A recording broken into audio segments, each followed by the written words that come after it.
Welcome to this episode of Myth and Stories. It is episode 8 of the Book of Sorrows, correct? Yep. All right, guys. Take it away and have a good time. Thank you. That was our guest introducer, Mystic Penguin 15, the lovely and talented.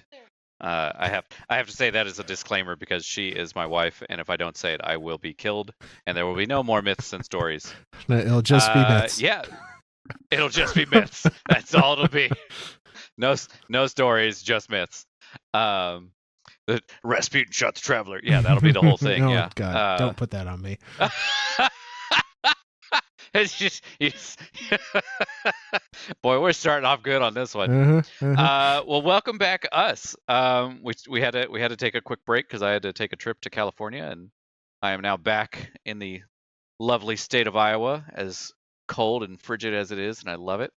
And we are moving on to part 8 of Books of Sorrow. This is the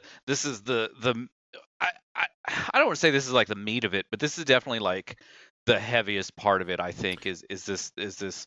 We're hoping to get through it tonight. Yeah. This may be the last part of Books of Sorrow. Yeah. But yeah. So I think we'll at least get through all of the verses or the last of the verses of Books of Sorrow tonight. There's a little bit of auxiliary lore that feeds directly into it that we want to go over. We'll see if we get to that tonight or if that'll be the first part of the next one. Who knows? It might be like our bonus content next week. Yeah, maybe so. But to give a little recap for us, as well as anyone that maybe hasn't listened for a week, the last couple verses we went over were in regards to Quoria, who was a Vex mind that had invaded Oryx's throne world when Crota cut a hole between dimensions, I guess, for lack of a better term, and let the Vex in. Quoria learned. Could we say realities?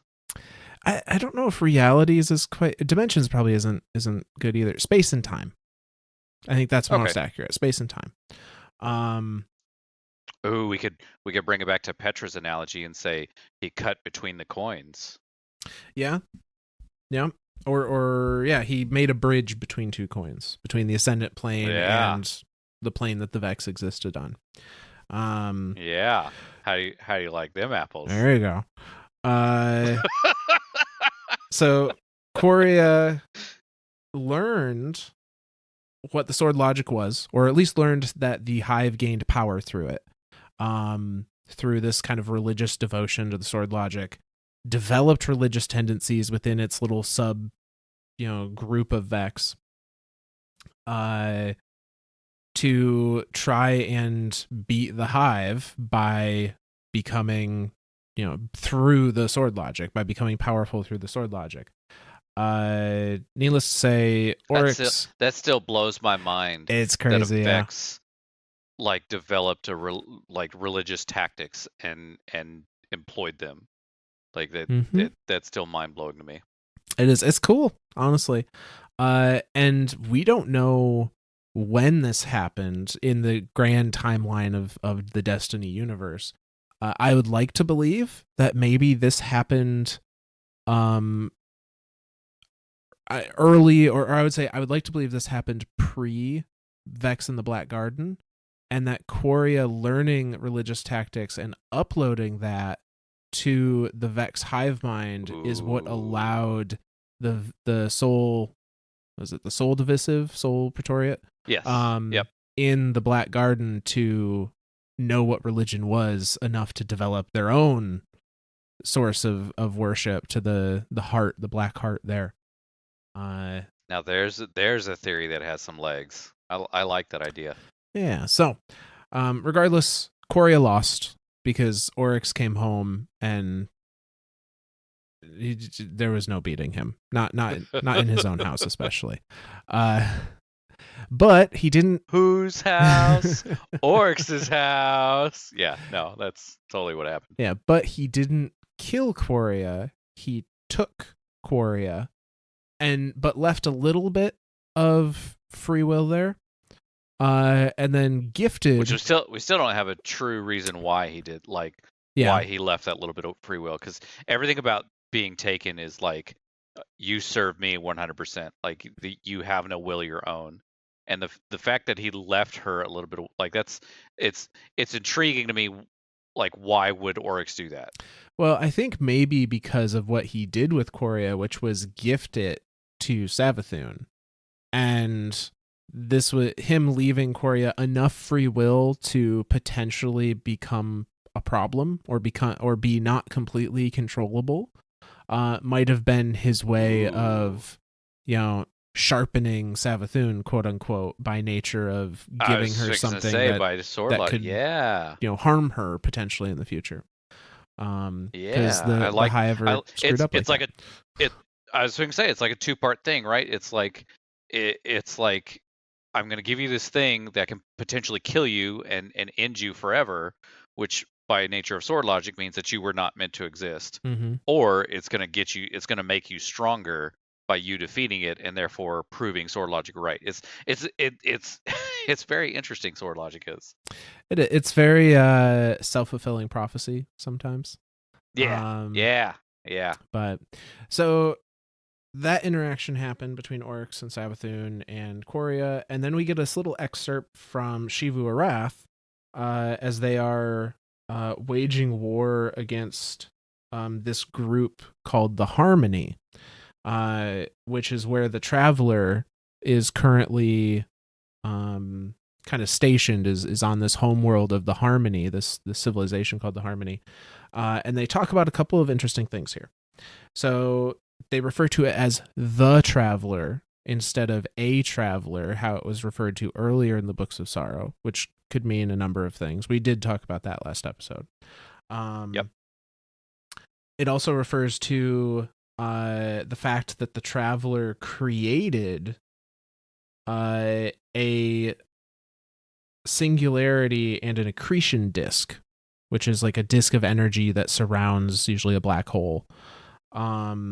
And that the Traveler had given the Harmony this thing that they were calling the gift mast, which was essentially a way for them to fire the accretion disk as a weapon. And needless to say, the Hive want that.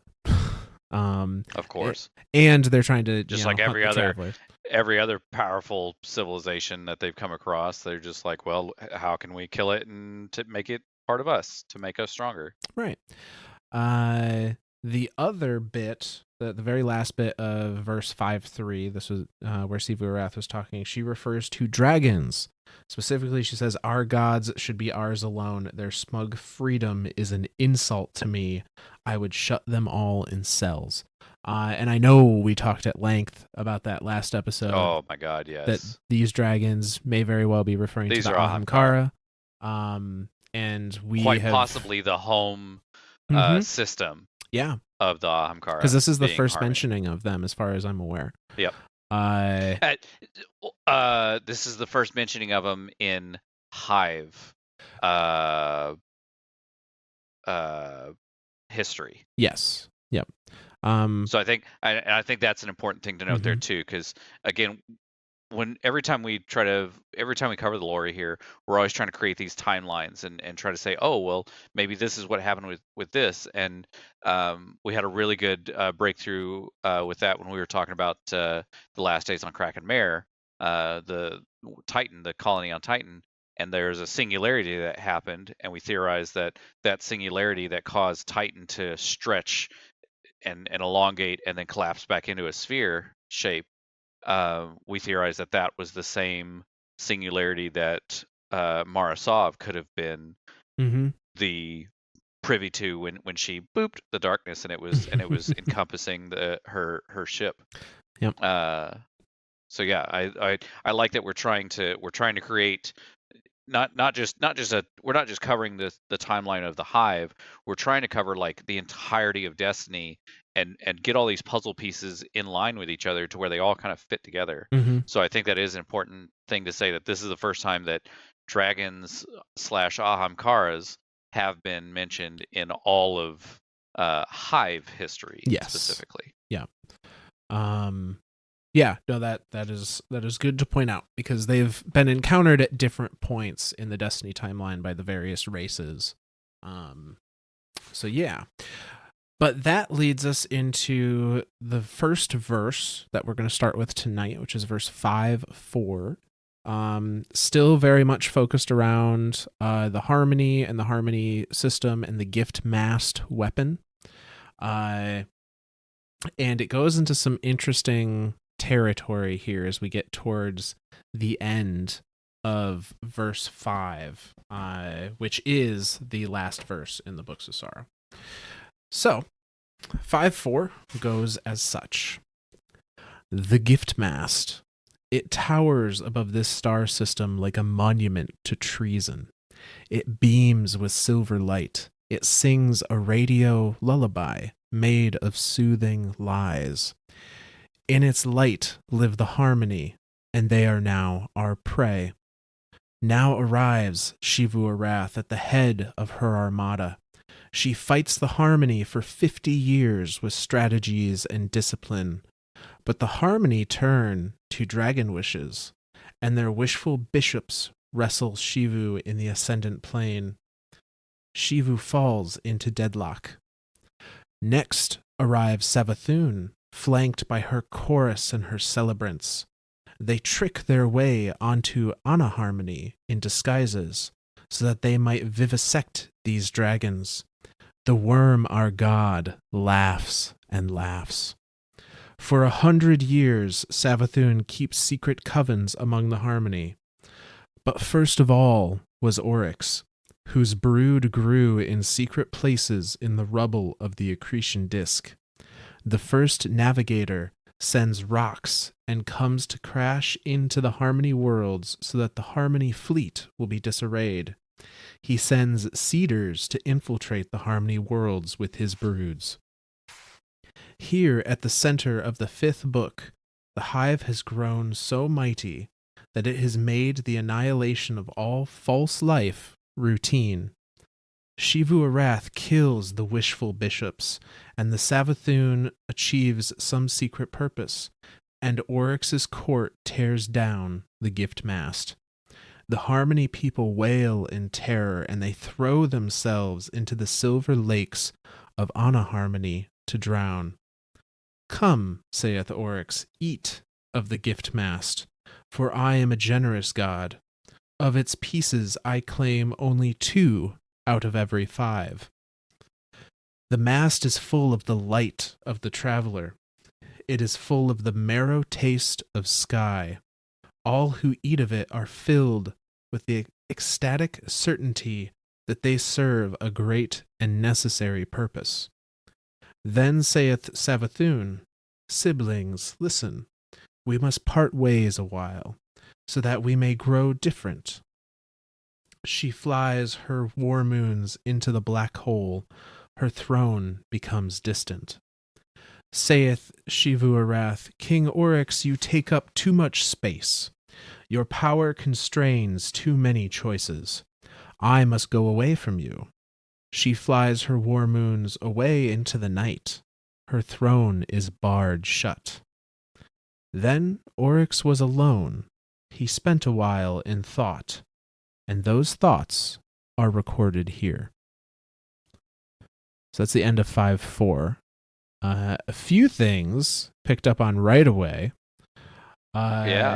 So towards the beginning there, pretty much just confirms what we already thought. The harmony turn to dragon wishes, and their wishful bishops wrestle Xivu in the ascendant plane.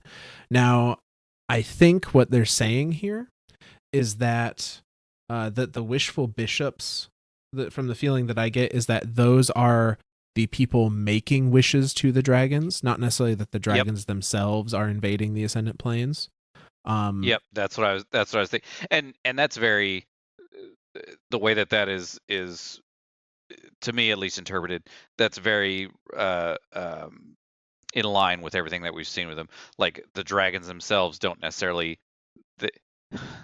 they're not like a genie where it's like, I wish for $1 million, and they go poof, and $1 million appears. Mhm. It's the desires of things around them, and it's not just like a oh, I desire that cheesecake. It's like it's like your innermost deepest desires. And so if the people of Harmony's most innermost deepest desires was to be rid of this invading force, that's where the wish magic comes into play. Yep. But apparently it wasn't enough. The wish That's mind blowing. Yeah, wish magic is paracausal, but so are the Hive at this point. Yeah. And we don't know. And especially Oryx. Yes. Like he is like the power to take is the most paracausal thing that they have. Mm-hmm. And what's interesting is that we don't know what Savathun discovered during this time period. So it says Savathun, flanked by chorus and celebrants, trick their way onto Anna Harmony in disguises so that they may vivisect these dragons. The worm, our god, laughs and laughs, which again just lends credence to the worms and the Ahamkara are old enemies. 100%. 100%. And it says for 100 years, Savathun keeps secret covens among the Harmony. And then later it says Savathun achieves some secret purpose. So the book, the author of the Book of Sorrow, or this chapter of the Book of Sorrow, doesn't know what Savathun was doing during these 100 years. But she achieved some secret while she was studying these dragons amongst the people of the Harmony. We don't know. Do you think she could have? I was going to say, do you think man, there's a lot there to be theorized about. I'm gonna theorize a little bit based on what we know about Savathun's motivations currently, and what we know of the use of Ahamkara by another interested party, which was the Nine. So if we are to assume that this is the first time that the Hive have come across the Ahamkara, and the first time that the Hive have dealt with paracausal wish magic from the Ahamkara. And we know, even it was earlier in verse 5, Savathun was starting to express some doubts around the sword logic and the serving of the worms. And she went to Oryx with those doubts, and he kind of, he's invested now. Right. Where Savathun sounded very much like she wasn't sure that they were on the best path anymore. The winning side, like that. Yeah. I hate to call it the winning side, but I think the best path is a better way to word it. So if we know she had doubts already, and now they've come across another paracausal entity that is not the Traveler, even though the Traveler was helping these people, the dragons, the Ahamkara, they never make a direct connection between the Ahamkara and the Traveler. Just that they both happen to be in the same place. Savathun, which then questions a little bit of how much of the Ahamkara are of the light, whereas like we know the worms are of the dark. Yeah. Which now Savathun goes to Harmony under disguise to study these wish dragons that have paracausal powers. Maybe this was her first attempt to try and find another way than the worms to continue survival through wish magic in this case. And I like that idea. Why I think that's a possibility is because we saw the Nine do the same exact thing. So not to get too far into the weeds with the Nine, but they are essentially the consciousness. We never tangent. Yeah, they are the consciousness of the celestial bodies in our solar system, and they desire corporeal forms. They desire to be not tied to the fate of their planet for survival anymore. Because if whatever planet they're, a part of, loses life or is destroyed, they go with it. And the Nine originally were trying to figure out how to use Ahamkara wish magic to wish themselves into corporeal existence. Now that plan never reached fruition because the Guardians went and murdered them all. Yeah. So, but we've seen that same line of thinking with the 9, and I would not be surprised at all if Savathun was like, oh, they've got paracausal abilities and they're not subservient to worms. I want to know how so that I can try and do that. I was going to say there's no feeding going on there. There's no, because another thing to remember at this point in time, the sisters have been tied to these worms or been subservient to these worms for millennia. Yeah. Plural, more than one millennia. Like that, like they've been around for a hot second. So that, and we know that they're the desire to feed or I guess the hunger of the worms is I want to say exponential. So I think so. Over 1 million years, I feel like that level of hunger has gotten very much bad. Yeah, because the way that Oryx decided to combat that hunger is essentially like every single hive that exists has to give a portion of their tribute up the chain eventually to me. And I think the way that he's choosing to deal with, because that's still like every hive in existence is finite-ish. So I think his idea is if he's exponentially expanding the hive species, then he is also exponentially feeding himself, because every new hive born is a source of food for him, in some tiny fractional amount. I could see that. But that's still a whole lot out of your control, you know. I was going to say that's still very much that you're still fighting an equation at that time. Yeah, and I think Savathun understood that much earlier than Oryx or Xivu has yet to, or Xivu just doesn't care. Perhaps to me it seems like she very much seems as like the meh sister. Like, okay, you're here, great. You know, maybe can you do the dishes while you're here? All right. Hey, don't leave your shoes out on the whatever. Like it, she seems like that blah sister, right? Like nobody really cared. And even in game, she's not. I don't think she's really given a whole lot of. Well, we've never seen her. I don't want to say backbone. Yeah, like we've never. The closest we came to dealing with her was her high celebrants, with Season of the Hunt, and that was. I mean, that was a very short-lived, and we still haven't seen the full. I mean, she gets mentioned a little bit in Season of the Lost, but for the most part, it's just like, who the hell cares? Yeah, and it's interesting. So if we look at verse 5:3, Xivu shows a lot of contempt for her siblings. Oh yeah. She says, "Of Oryx, I will have the gift mass to feed on. I will have it first. I am Xivu Arath, and all war is my temple." And then of Savathun, she says, "Oh, the deceitful sister will be distracted by the arcana of the black hole. Treat her broods with contempt." She literally says, like, don't care about what they're doing because they're not worth caring about. Which is funny that she says that, and that's exactly where she goes. Yeah, Savathun goes. She literally goes straight to the black hole and is like, "I'm getting out of here," because a split happens between the sisters in 5.4. Yes. So Savathun says, "Siblings, listen. We must part ways a while so that we may grow different." This very much, especially now knowing kind of the relationship and Savathun's, I think, doubts. I could see her seeing this as an opportunity to come up with an excuse to like break away from the church, quote unquote. Right. And to like study other stuff. Yeah.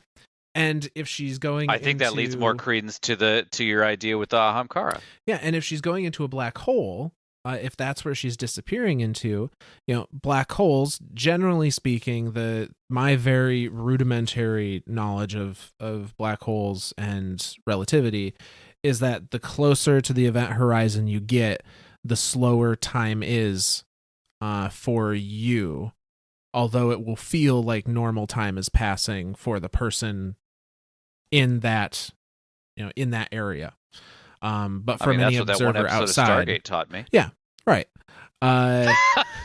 So I wonder if she's using that intentionally to slow the need for her worm to feed, or to slow and we've the worm god that is at the top of their hierarchy from demanding tribute, because we've theorized on that too. Like that's definitely been a theory that we've touched on, the thought of her having, well, any of the sisters even having just existing in a black hole space just to create some sort of time dilation to say, okay, I know my worm is feeding exponentially, but if I can feed it at a slower growth rate than what is normal space time, I have a chance to figure this out. Yeah, it gives her more time rise to above to figure out a way around it. Yeah.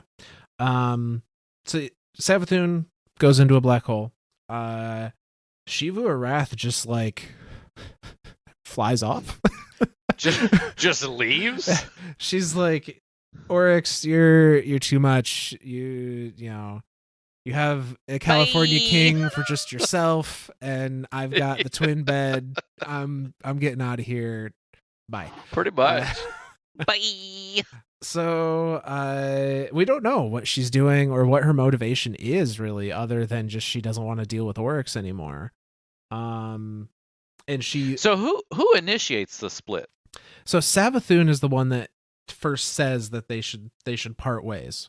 And I'm thinking this is all part of her deal. I'm really leaning more and more towards the idea of that you were talking about, with her trying to find a way out of this growth thing, and this is leading a lot more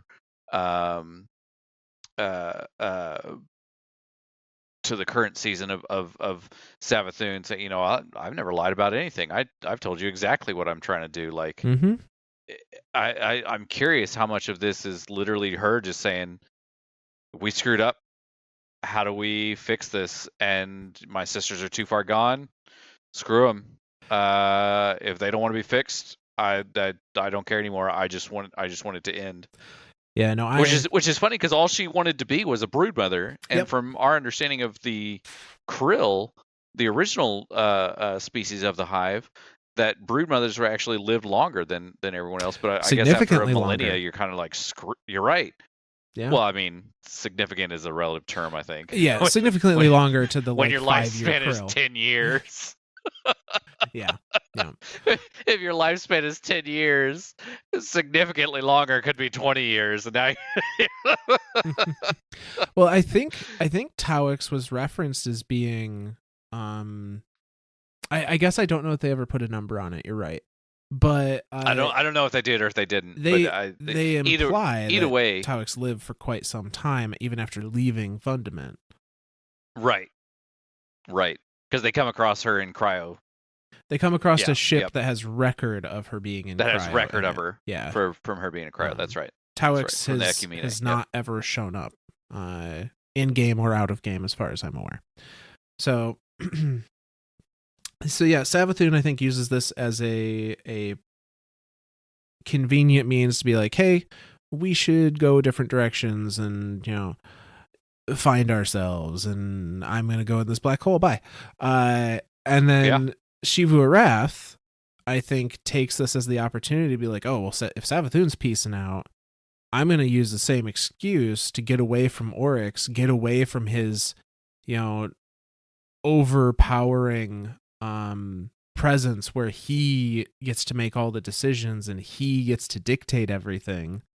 I'm gonna go my own way and hopefully get strong enough to challenge him. I think is probably one of her motivations.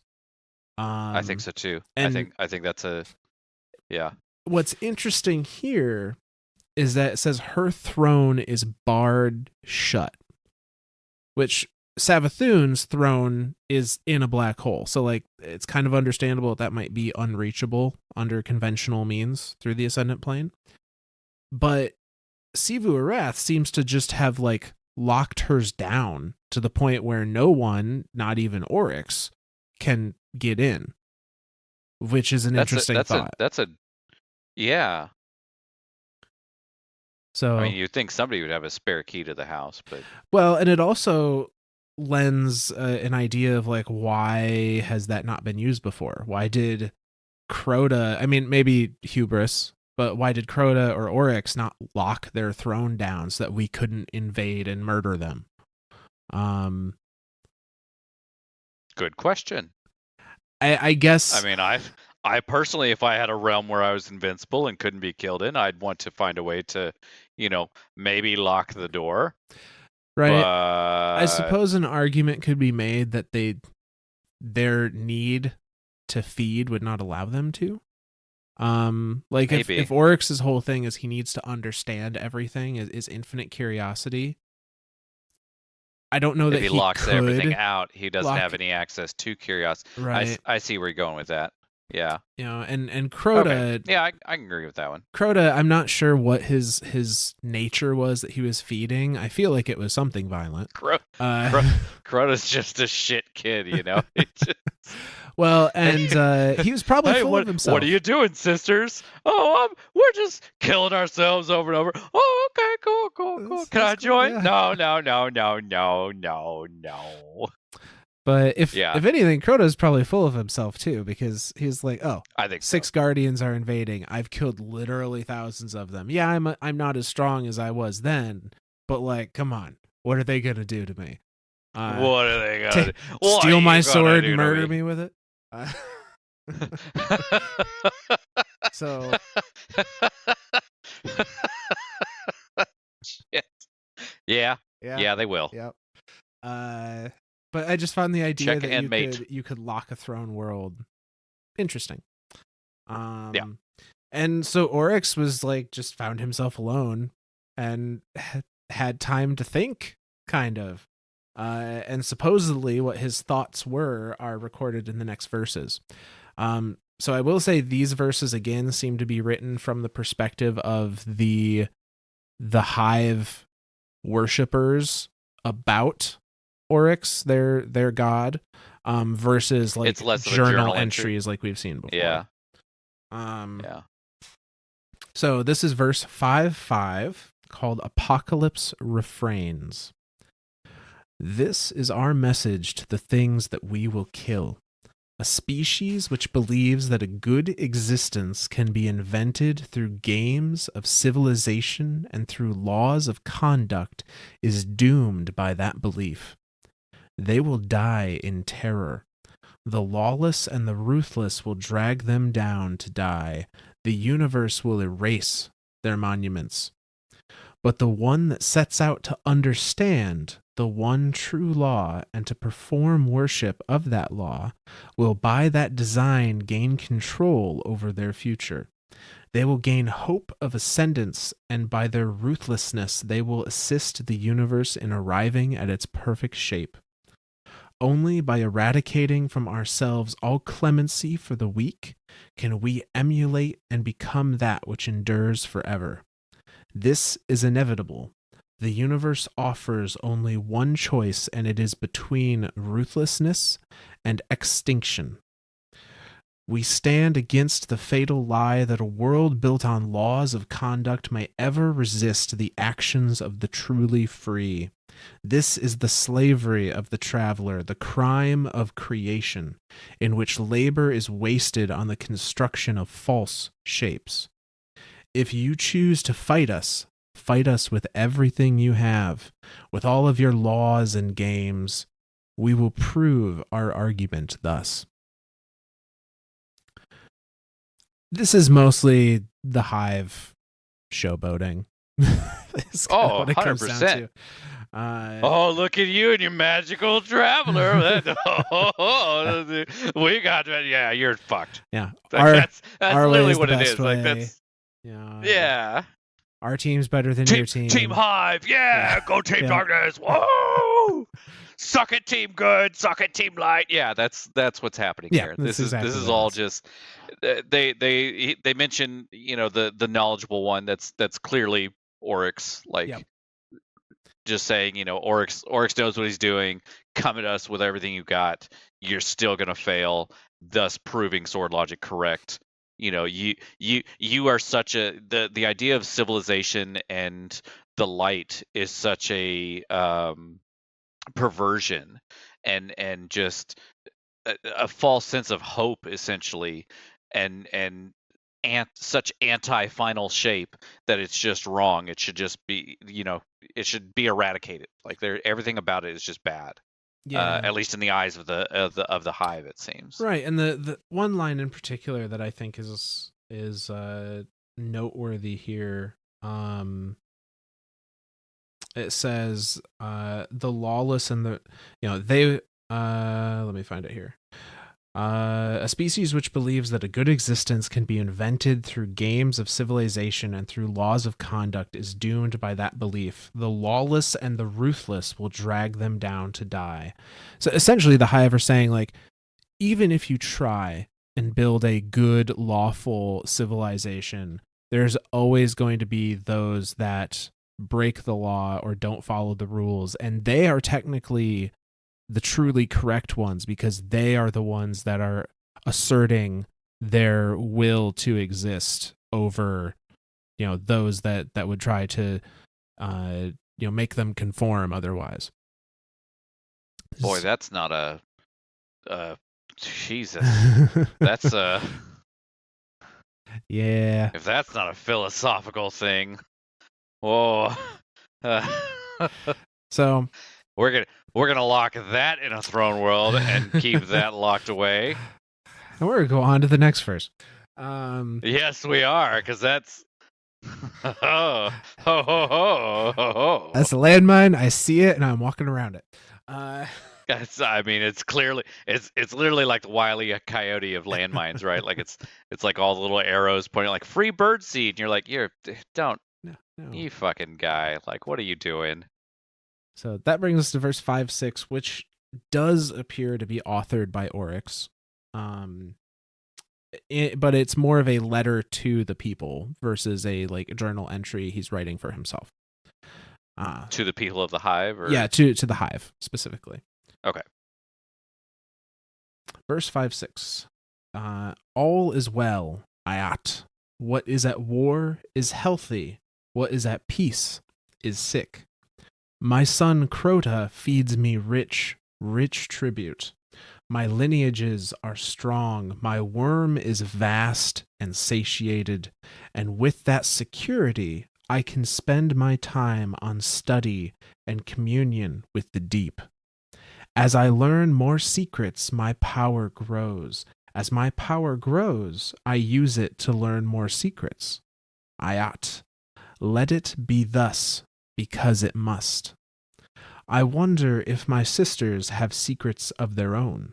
If my power exceeds theirs, I may kill them permanently and subsume their thrones.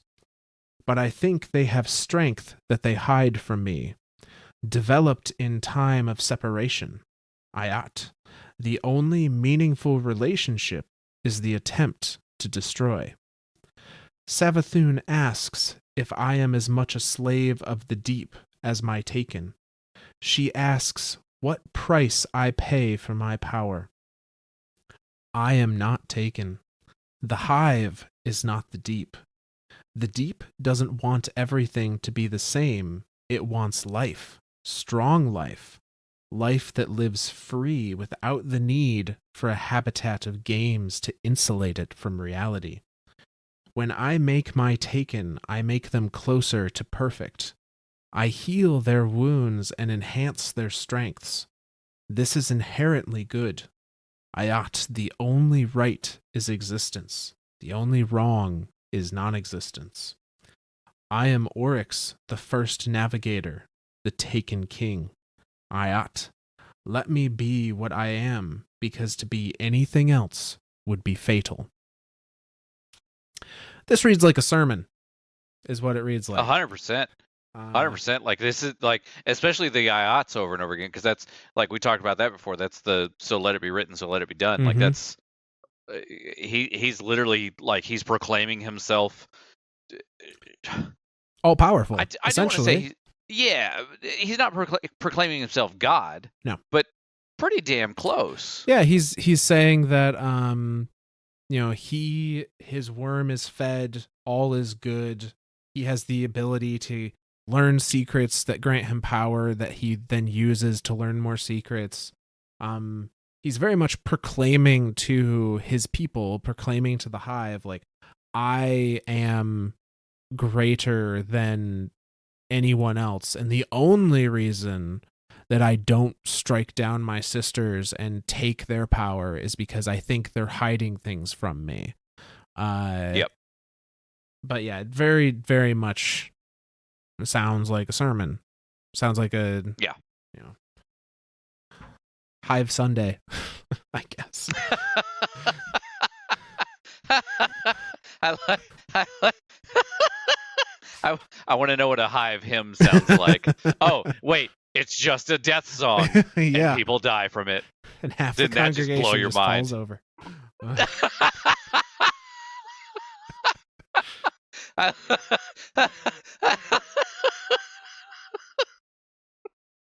Half the Jesus. All right, you win this one. I like that thought of right, like the scream of Omnigul, and then just half the congregation just. Oh well, shit. I guess we need to make more servers. Who's got a world to conquer? I do. Well, coming up here, Johnny, and conquer the world. Like, yeah, that's yeah. I'd proclaim it thus. I ought. I say. I ought. Yeah, that's what's happening. I have this wonderful picture in my head of oh shit. Of, this, of your typical your typical kind of church setting where they're people are singing hymns and whatnot, and yeah, like half the congregation falls over and the other half is like, oh, it was page 3, not page 2, that was the wrong one. Shit, I wasn't ready for that.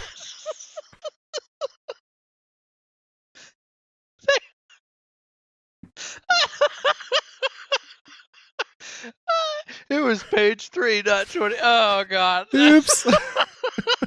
Oopsies. Sorry, Phil. They all come back from the ascended plane. God damn it. I'll sing you to death, I swear. I swear to Oryx. Oh god. And this three of the guys like, Oryx isn't real, God. You gotta swear to Zol. Oh. This is de-evolving really quickly. All I'm saying, Sony owns Bungie now, animated series when. I want the arcane version of Destiny, but now I also kind of want the Simpsons version of Destiny, so make both those happen. I think I just want the Simpsons version. That's all I want. It's the Simpsons version. That's what I want. Oh, all right. Well, before this goes, okay. So so sermon 5. What is it? 5.5? Was that one was or 5.6? That was 5.6. So now we're on to 5.7. So sermon 5.6 has been sang and read to the people, and it was good. I ought. And so now we were at 5.7. Now we're at 5.7, and this one is this one again is a little more journal like. So this is verse 5.7. Forever and a blade. I considered returning to Fundament, learning what became of the God Wave and the tungsten monoliths and the continents which were all that remained of my people's primal home. But I know what became of all that. It became me. I am the heir of Fundament, the immortal descendant of those 10-year krill. I asked a question: how can we live in the universe long enough to understand it? And I learned the answer. which is written here in this book. I learned that I had to become the most ruthless of all. I don't know where the darkness, which is the deep, came from, nor the traveler that I hunt. But I will learn. I will learn. This is my inheritance, my estate. Eternity, infinity, the whole universe beneath my sword. This is what I rule, forever and a blade. So 2 things I got out of this that I find interesting. The first is that Oryx never actually saw the God Wave happen. Yeah. So that could have... there was a lot of evidence to suggest it was going to happen, but... maybe it never did. Maybe not, or maybe it didn't happen in the way they predicted it was going to. Because that was the big... maybe it didn't wipe out all life on Fundament. Right. Maybe it was like a... That was the big driving force. Oh, so okay. So here's a theory. Maybe the Traveler, like the darkness always spins it as, you know, the Traveler showed up and then the moons all aligned the way they shouldn't have, and then this God Wave happened. Maybe the Traveler showed up and prevented it from happening. Yeah. No, that's a valid idea, I think, because we theorized that the worms were the ones that made the God Wave happen or appear to happen. Yep. Totally believable if the Traveler would come down and be like, I can't let you wipe out a whole planet, and was actively trying to prevent that. And then they used it as the scapegoat because it was there. Yeah. Said, look, see, this thing showed up and this thing is going to happen.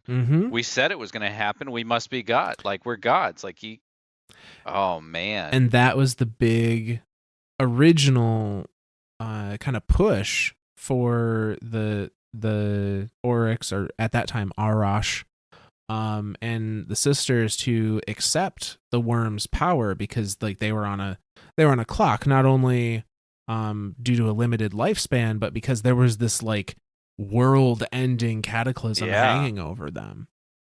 The apocalypse is nigh. Oh shit, we better do something. Yeah.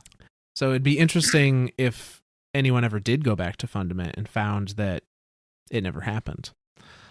Well, and it's interesting here to see Oryx be almost reminiscent, and then being no, he's like, you know, maybe I should go back to Fundament, and then turning around and go, no, I know what that place is trash. Yeah, that's like, I'm the ultimate inheritance of the Krill. Like, I like that interpretation too of he.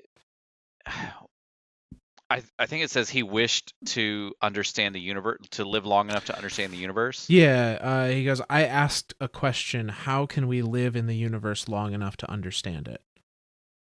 Which is not quite a wish, right? Like that's right. But it's close. It's kind of close. It's a desire. It is a desire. And so that, like,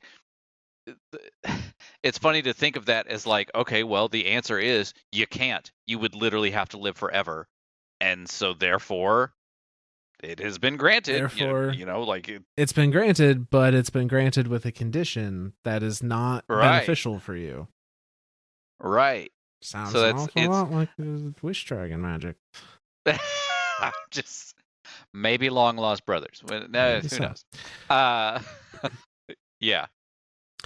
So the other thing that I find interesting here, it kind of sounds like Oryx wants to eventually overcome the darkness, but overcome it as in become more powerful than it and rule it. Because he says, I don't know where the darkness, which is the deep, came from, nor the traveler that I hunt, but I will learn. I will learn. This is my inheritance, eternity and infinity, the whole universe beneath my sword. Like that sounds to me like he wants to learn about the darkness and the light because he wants to rule them. Yeah. And that just leads more to his whole thing of knowledge. Like with him wanting that much knowledge over something to be able to rule over it, because the light and the dark are inherently now, I don't want to say part of this universe, but they kind of are now. Uh, Even if they were in different dimensions or different realities, whatever, because they are being used and talked to in this reality, they therefore exist in this reality, and therefore it's definitely that self-fulfilling prophecy thing. Like since they exist here, now I have to understand them. Now I have to know more about them, and thus rule them. And so it's that's interesting that it creates almost like a feedback loop. Right.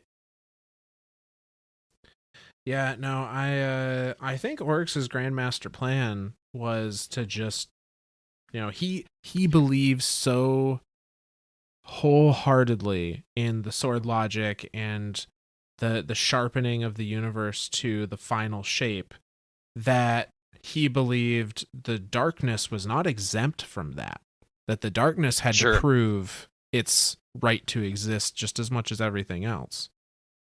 And by virtue of the darkness, all the light as well. Like that, neither one of them could escape sword logic, because sword logic is so perfect. Sword logic is in his eyes the most perfect thing in the universe, and thus that is what is allowing everything to continue as it does. Yes. Yeah. That's an interesting thought too, to think that he who got his power from the darkness, or maybe not got his power from the darkness, but now sees the darkness as something that needs to be ruled over. It's very circular thinking there. But as we know, he didn't get the chance. Oh, sad face. And frickin' Guardians. He thinks about that possibility as well, though. In the next verse 5:8, Oryx talks about what happens if he fails. Okay. So this one is titled Worm Food. Nom nom nom nom nom. What will happen if I die? It suits me to consider this, for I am a great ally of death. My daughters study the quiddity of death. My son practices the inhabitation of death. And my great work is, in Ultima, to become synonymous with death. To die and in that dying live, so that if the universe comes to nothing, then I will be part of that nothing. Far better to have a savage universe with a happy end than a happy universe with no hope. I have died many times, but those deaths were only temporary. If my echoes are killed, and I am killed in the material world, then I will be driven back to my throne, the dreadnought. If my court and my throne can be beaten, if I am confronted in my throne, if I am defeated there, then I will die. My work will end. This is the pact to which I am bound, in particular by my study of the tablets of ruin and by my use of the power of the deep. When I call upon that power, I put myself up as the stakes in a wager. I gamble with my soul. For I am saying, listen, my gods, I am the mightiest thing there is, and I prove it thus. Lately, I have realized how much I depend on Crota and my daughters, and even upon my court. If I lost them, my outlays would exceed my intakes. My tribute would not be enough to feed my worm. But this is proper, for if I lost them, it would be because they were not mighty enough, and then I would be a bad father, a bad king. I must test them and fight with them to keep them strong. This is my geas. I will go on forever. I will understand everything. There is only one path, and that is the path that you make. But you can make more than one. Break your cell's bars. Make a new shape. Make the shape from its path. Find yourselves bars, break out of the bars, find a shape, make the shape, eat the light, eat the path. If I fail, let me be worm food. I mean, a lot of this is just confirming exactly how we were able to defeat him. Yeah, in D1. And that is something I see that I think we talked about in one of the earlier episodes around verse 5 or verse 4 was like reading the books of sorrow. Oryx is this almighty, just existence ending calamity. How on earth did we beat him? And he kind of outlines it here. Like, we killed Crota, which I think this also lends credence to the actual reason Oryx came when Crota died. It wasn't out of grief. It wasn't a like, you killed my son, you bastard. No. It was you killed my main source of food and I am literally starving. So I need to figure out what the hell you are and kill you so you can't do it again and also feed me at the same time. So killing Crota did a huge number on Oryx's power. And then we killed all of his echoes through the Taken King campaign, which weakened him even further. And then we killed all the members of his court that were not in his throne world, which was essentially his daughters. And I think that's it. I think his daughters were the only members of his court that were not, or that were in his throne world. Those are the only two left, yeah. Well, the war priest, I guess. I don't know that Golgoroth was like feeding him in any way because he's kind of a mindless ogre. I mean, I was going to say, mindless ogres aren't really much of anything. But so, at the time we invaded, he was only being fed by the war priest and his two daughters, and before getting to him in the raid, we killed all three of them. So, like I think this does kind of definitively say that Oryx is dead. I think so. I really do. I think that this verse in particular outlining the entirety of, you know, if something kills all my echoes and kills all my tributes and kills all my everything and then comes to my throne world and then kills me, that's it. That's game over. I'm dead. But then there's that one little scribble in the sidelines. Was it in halfway through verse 4? I am Savathun, and this book is full of lies. Throws everything into disarray because what is? Like, what are the lies? Like, what are the truth? Is that itself a lie just to subvert everything else in the book? Like, that one little line is brilliant and infuriating all at the same time. All at the same time. Like, it throws a wrench in everything. It's just enough to it. It's the perfect writer's scapegoat. Yep. Be like, well, that's not what the book said. Yeah, but we said the book was full of lies, and this was one of them. Book is full of lies. Yeah. Is that not like, that just leads credence to the brilliancy of Bungie writers, right? Like, like to have that one little deal there, just to be like, this whole book's full of lies. Yep. What? It's, maybe it's true, maybe it's not. We don't know. I don't know what parts are true. I don't know. Savathun. I don't know. Goddess of cunning. Oh, wait, or Osiris finger waves. Yeah, that's it. Eyebrow waggle. I will never get over that scene. I will never get over that scene at the beginning of Season of the Lost with ooh la la la la la la la. Like, that's still forever ingrained in my brain. So he Oryx continues this thought process. So verse 5-8 was him thinking about like, okay, how could I be defeated? And this is the way that I could possibly be defeated. And then verse 5. That is kind of weird for him to be like, how could I possibly be defeated? Oh, let me just write it down. Yeah, I know. That's insanely convenient.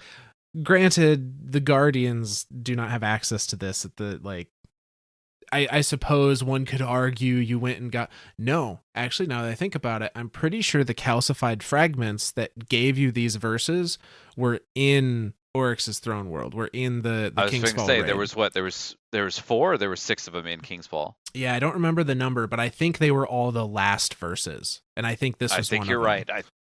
I think you're right. So technically, we did everything we needed to do. We just didn't know that until we were already there. Super convenient. So, but that leads us to verse 5:9, which is in fact the last verse of the Books of Sorrow.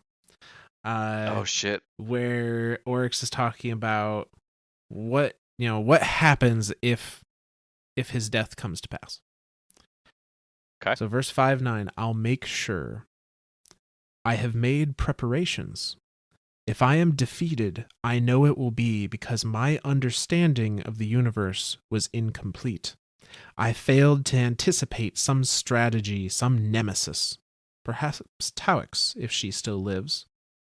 If I am defeated, I know that I will fall to something mighty, something that craves might, something that loves what I love, which is the deep, a principle and a power, the versatile protean need to adapt and endure, to reach out and shape the universe entirely for that purpose, to mutate and redesign and test and iterate so that it can prevail, can seize existence and hold it, certain that this is everything, that there is nothing to life except living. And it has 2 faces, yet it is one shape. One face is the objective, which is obvious, and the other face is that will to sacrifice things and ideas for a single mission, the mission of becoming the shape, a shape that will not relent, the utter commitment to survival, to draw the right sword and choose where to cut, to allow this hunger to become your weapon. So I will prepare a book, which is a map to a weapon, and my vanquisher will read that book, seeking the weapon, and they will come to understand me, where I have been and where I was going. And then they will take up my weapon, and they will use it. They will use that weapon, which is all that I am. And armed thus with my past and my future and my present, they will mantle me, Oryx, the taken king. They will become me, and I will become them, each of us defeating the other, correcting the other, allowing ourselves into one omnipotent philosophy. Thus, I will live forever. I will make sure.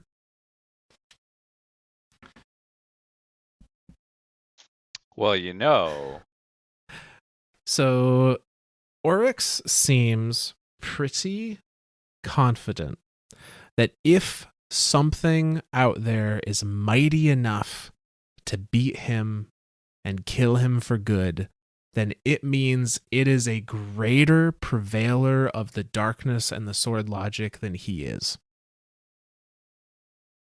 Yeah, so maybe Guardians aren't all that light.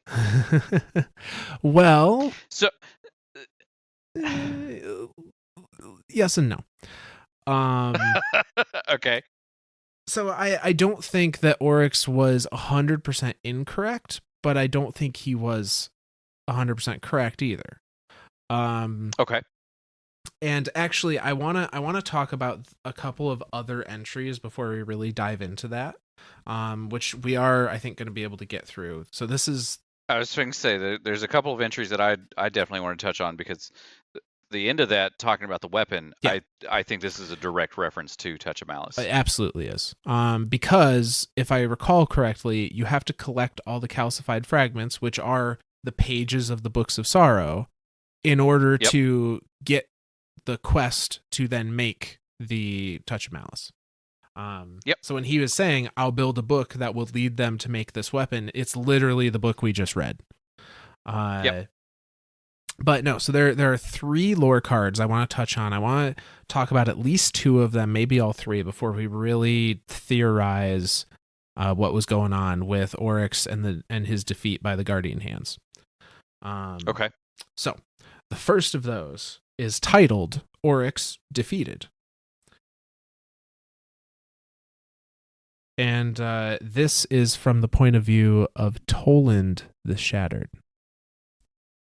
Listen, Toland. Death is the last part of living, and life is learning to die.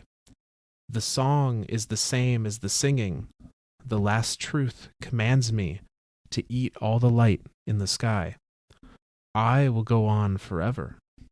I will understand. Dwell a moment on the weight of what you've done. Contemplate the story that you have ended. Will you ever do anything that screams down the millennia? Will you ever hammer your will on the universe until it rings and rings? Oryx was an awesome power. Show reverence. All right, enough. A vacancy has opened, hasn't it? How interesting. How very interesting. Do you ever pause, dear listener, to consider who benefits from all of this heroism you commit? Do you ever look around and feel the faintest chill, as if you are the tiny little ball bearing placed beneath a great mass so that it might, if pushed, begin to roll? You are a god yourself now. You've consecrated yourself. Emulate me. Use your power to learn. There are worse things to practice being. And immediately leading into that is the lore card King's Fall, which is also from Toland. Where are you going? No, wait, listen. I was right at first. In the ever-expanding, blighted place, even light must obey the sword logic. Even you guardians, you best and brightest of the dying dawn, you drew blood in honor of the taken king. The war priest did his duty, and you did yours. Oryx was challenged, yes, but challenged in the way of the Hive, which is to say that challenge is worship. His challenge is power, sword logic. You played your part well. You were not supposed to touch the light. How did you find your way into the king's cellars? How did you even recognize that benighted draught for what it was? Do you not know that the Hive pursue light precisely for the purpose of devouring it with slavering jaws and slick, greedy throats? How did you take, or rather untake, the blighted light that Oryx gathered to offer in sacrifice to Akka, and ignite it so that it burned the darkness? It was barely light anymore, but you took it. And when you took it, you did not keep it. You set it free. You fools. You disastrous, bumbling squanderers. It's not right. Who now shall be the first navigator, the lord of shapes, the harrowed god, the taken king? Not you. You might have been kings and queens of the deep, but you have toppled Oryx and you have not replaced him. There must be a strongest one. It is the architecture of these spaces. Why are you leaving? Okay, so okay. A few things here. So first off, Toland is pissed. Toland has watched this entire thing happen. Like Toland has watched us Guardians come in, kick the shit out of Oryx, and then just walk away. And the whole time he is literally screaming at us, "What the hell are you doing? Get your asses back here. Sit on that throne. Yeah. You wanted this power. You defeated him in the way of the Hive. By virtue of Hive, you are now gods. Get in that chair.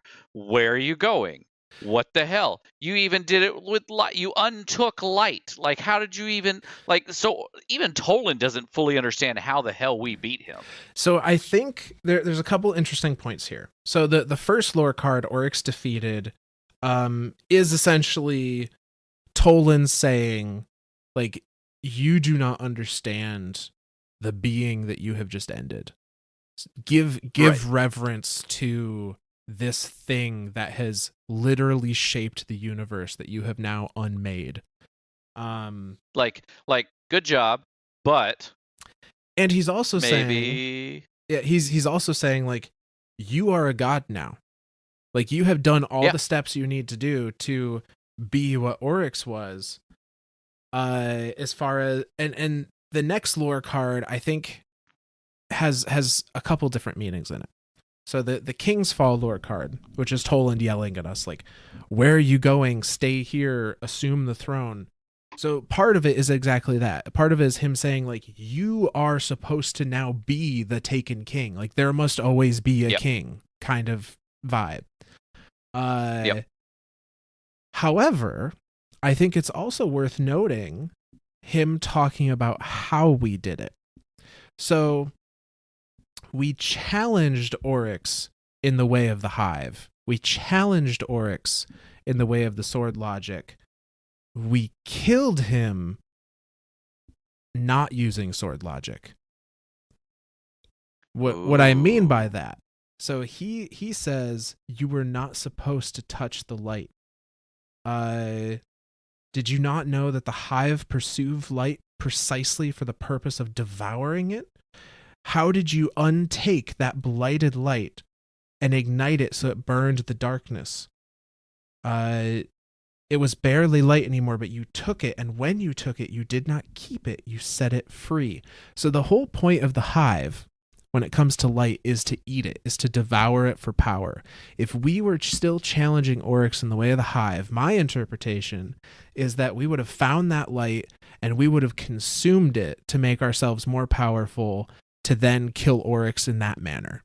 But instead, what we did was we found that light and we untook it and just let the pure light energy, we didn't take it for ourselves to make us more powerful. We just let it out into the universe, and that energy on its own is what defeated Oryx. Which is, I mean, precisely when you think the about opposite how you of actually, the Hive. Well, and when you think about it in game of how you actually beat them, you have to run into the little blights, and then you go in the thing, and then you come out and you shoot it. We never everything about that is. Yeah, we never deal damage to Oryx directly in the raid. Yeah. We only ever stun him enough so that we can make the light bombs blow up, essentially. Right. So that's an interesting thought too. What Toland is saying, that's genuinely interesting. And I think that part of that leads into why we can't take the throne, because we didn't beat him by our own power. We let another power defeat Oryx. We helped another power defeat Oryx. We did not consume that power to become greater to beat him ourselves. We never dealt damage to him. So then the question is, what was the other power? I mean, presumably just the light in general at this point. The light, you're right. Just the light in general. Like, what now? Is it the light, or is it the traveler, or like what is the actual source of whatever we defeated him? My initial thinking. That's the ultimate question. My initial thinking, based on this reading and what we experienced in the raid, is that it is just light without a connection to anything. So like light is a tool. Right, light is a tool, light is an energy, not light as tied to something sentient. And I think that is kind of the core of the problem, because that is the power that killed Oryx. There is no one to assume the throne. There is no being behind that power, because to it then wasn't tied to anything. Take it over. Interesting. We essentially from made. Toland's point of view, it's like you did this. You have to sit on the throne, and we're just like, nah, I'm good, brah. Yeah, I think it's a case of him saying, like, not necessarily that we killed Oryx, but he's saying you could have been kings and queens if you had consumed that power and used it the way the Hive used it. Oh, but you didn't, okay. and now there literally cannot be a king, which Interesting. unravels everything. Right. Like that unravels the universe.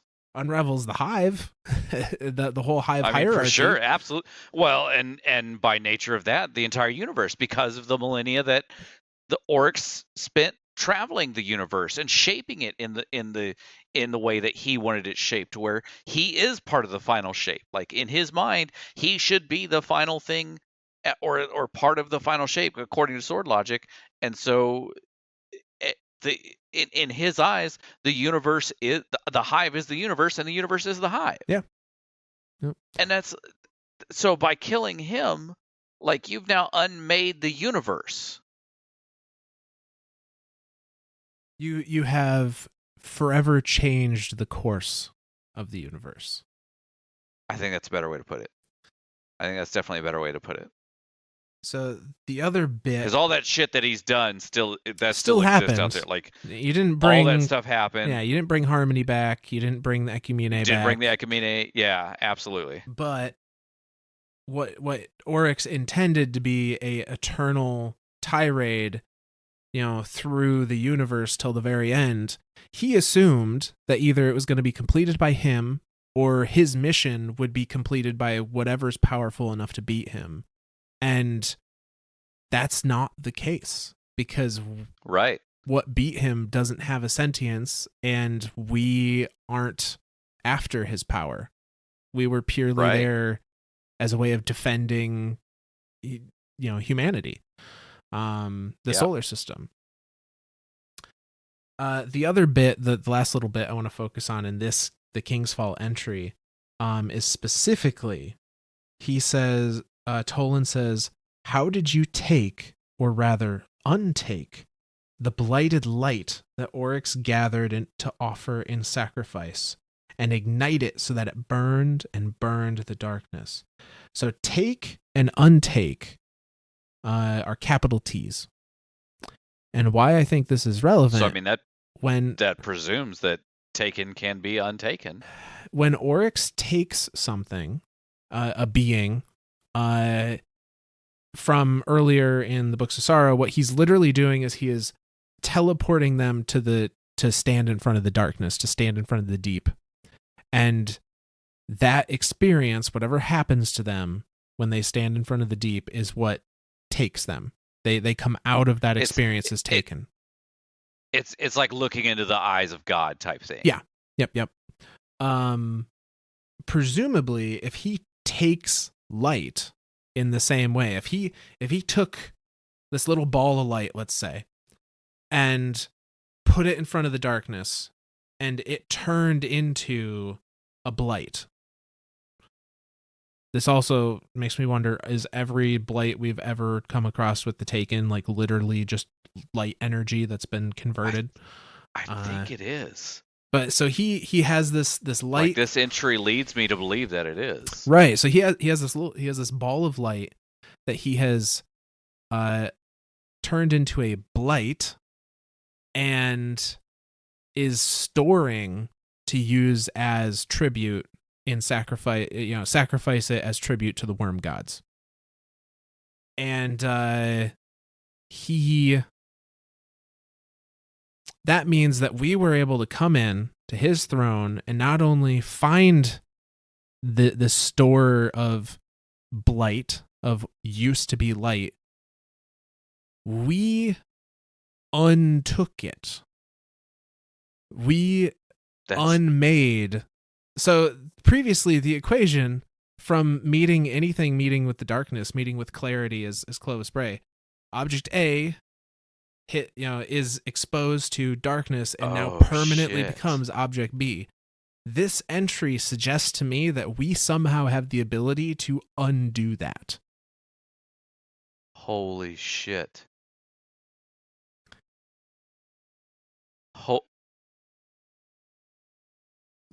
Hang on. I'm taking a second to wrap my mind around that. You have obviously reached this conclusion much faster than I did, and I didn't even see that coming. Shit. Okay. Now, light is not sentient. It doesn't have a will of its own, as far as we know. I mean, clarity doesn't either, right? I mean, in that sense, the darkness does not have a will of its own. Like darkness is just a tool. the force, yeah. The force, and if presumably object A in presence of clarity or subjected to clarity becomes object B, can we take object B and subject it to light and make it object A? I mean, if light and dark are opposites from an energy The perspective, infinite and the zero, as well as the alpha. Oh my god! Now, one thing that pokes a hole in this theory. Hey, don't you go making these cool ass freaking theories and then poking holes in your own theories. I refuse. That's for our community to do, damn it. Brings about some questions. Is we've only ever done this once, and that it was in the face of Oryx in the Ascendant Realm, under, facing off thematically, story-wise, what was and remains to be, in my opinion, the strongest enemy we ever fought. That we've ever fought. That's I like that we're quantifying these things. Like the strongest thing that we've ever fought. And even Toland is like, hey, you need to take a second and accept that you just killed something massive. Like you ended the Taken King. You take a second and bow to that thought. Like that's Jesus. So maybe our ability to untake was dependent on the location. Maybe it can only happen in the Ascendant Plane. Maybe it was dependent on just pure, like, it's a power that we have that we can't tap into, but we did because of just extreme duress. Right, yeah. Either of those scenarios would make sense to me. The reason one of the things that makes me wonder is that, unfortunately, all of the Exos are only alive because Clarity turned Vex Milk into something else. And if suddenly some Guardian, heaven forbid an Exo Guardian, figures out how to consciously untake things, all the Exos may just stop. That might just be bad. Well, that wouldn't be too bad. I guess my Warlock could be an Awoken then. Yeah, there you go. Yeah. That's damn. That's how they do a soft reboot for Destiny 3. That's exactly what's happening. Destiny 3, we touched a button and we screwed it up. Jesus. So I don't think that's the case, but it was just one of those, like, that's a thought. Like I feel like that's a genuine. I think that has legs. I do. I think that's a. And again, that just leads more credence to our idea of, like, they're opposites of each other. They're the darkness is very much the absolute zero, the perfect shape, the final form, whereas the light is infinity of civilizations and continuing to grow and nourish. And that's an interesting thought. So if nothing else, it canonically says that Guardians untook something, that they have that ability somehow, some way. It can happen. It has happened once, and it might happen again. There you go. The last lore then entry. There's the last line. Yeah. Oh, the last line. There must be the weapon. Oh yeah, about the touch malice. So Oryx, said, I'm going to create a book that leads to this weapon, and whoever conquers me will then read that book and make this weapon, and by virtue of that weapon being of me, I will continue on.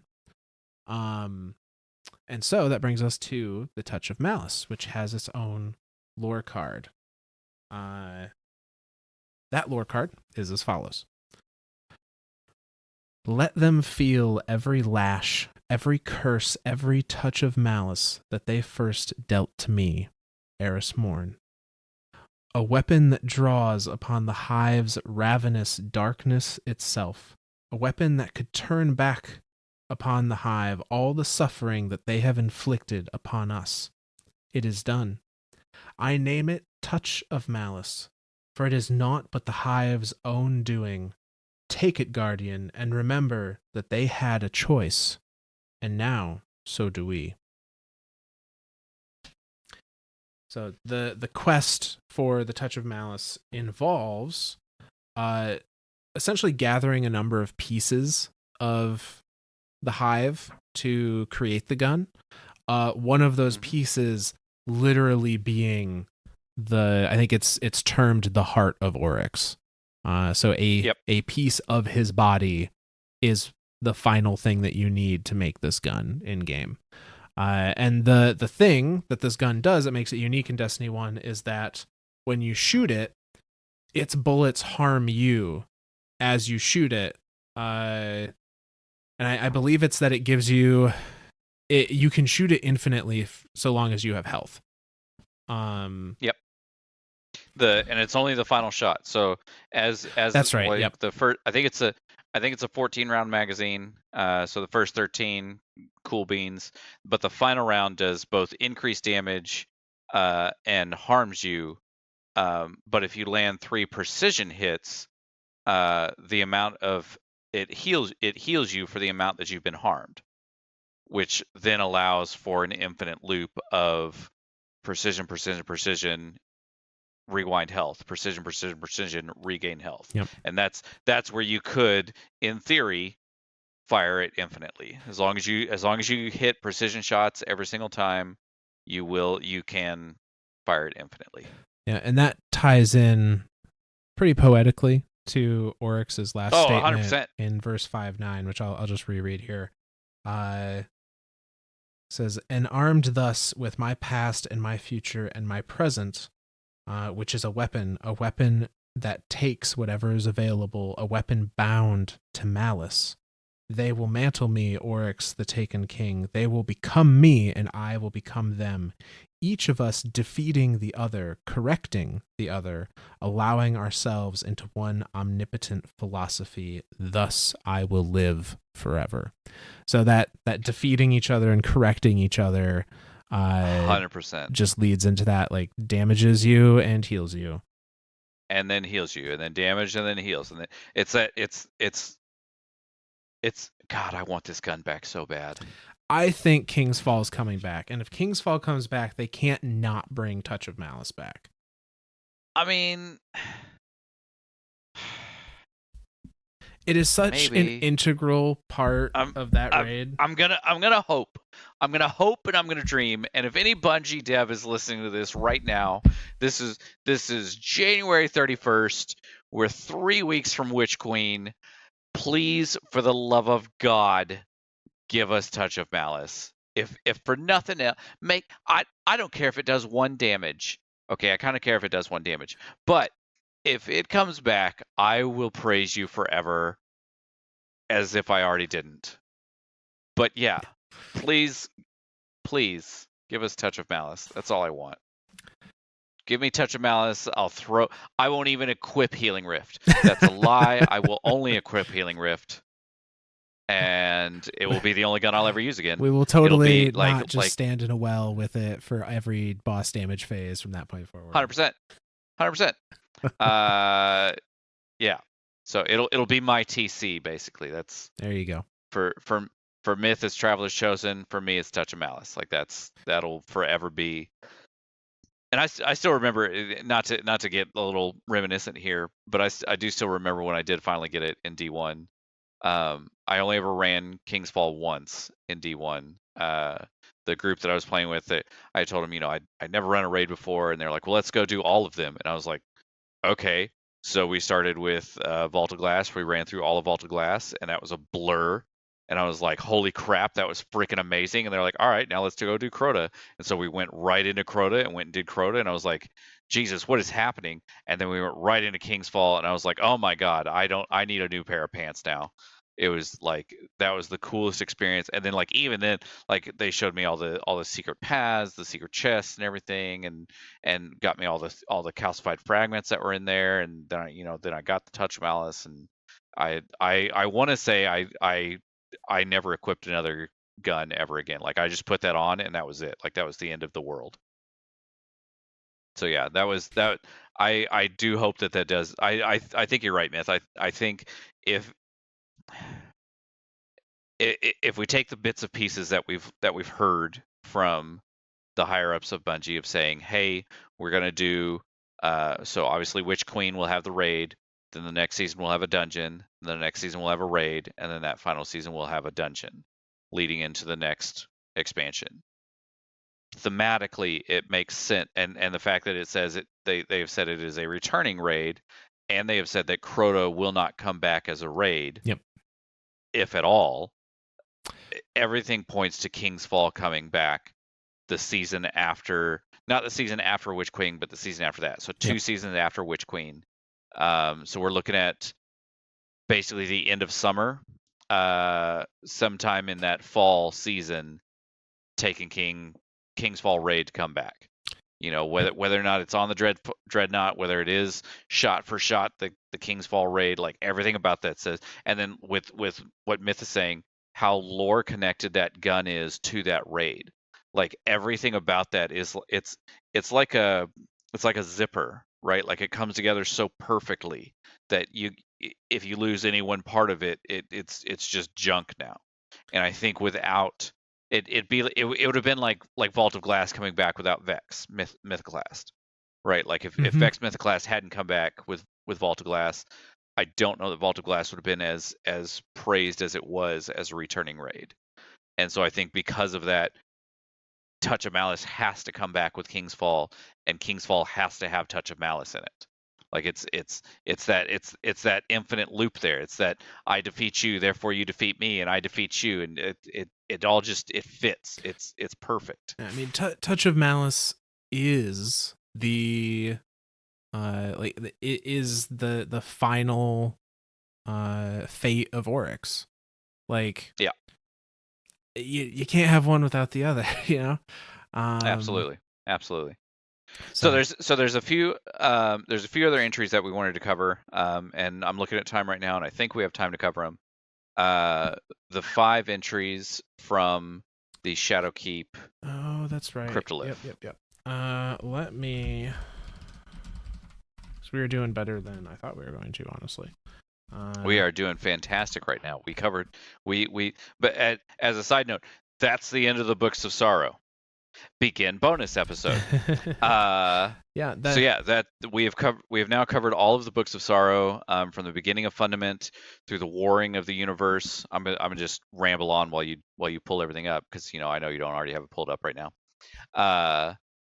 So we've covered all of the krill, the deception, the betrayal, the leading down to the worms, the gifting of the worms, the hunger of the worms, the ravenous warring of the Hive across the universe, collapsing the Fallen, or at least what we believed was the Fallen collapse, and then into literally across hundreds of thousands of civilizations, just ending them over and over again, to Oryx creating the throne worlds, and Xivu Arath and Savathun doing the same, to learning how to kill each other over and over and over again to become more and more powerful, and to feed that sword logic, to Offspring now, and then the big split between the big 3.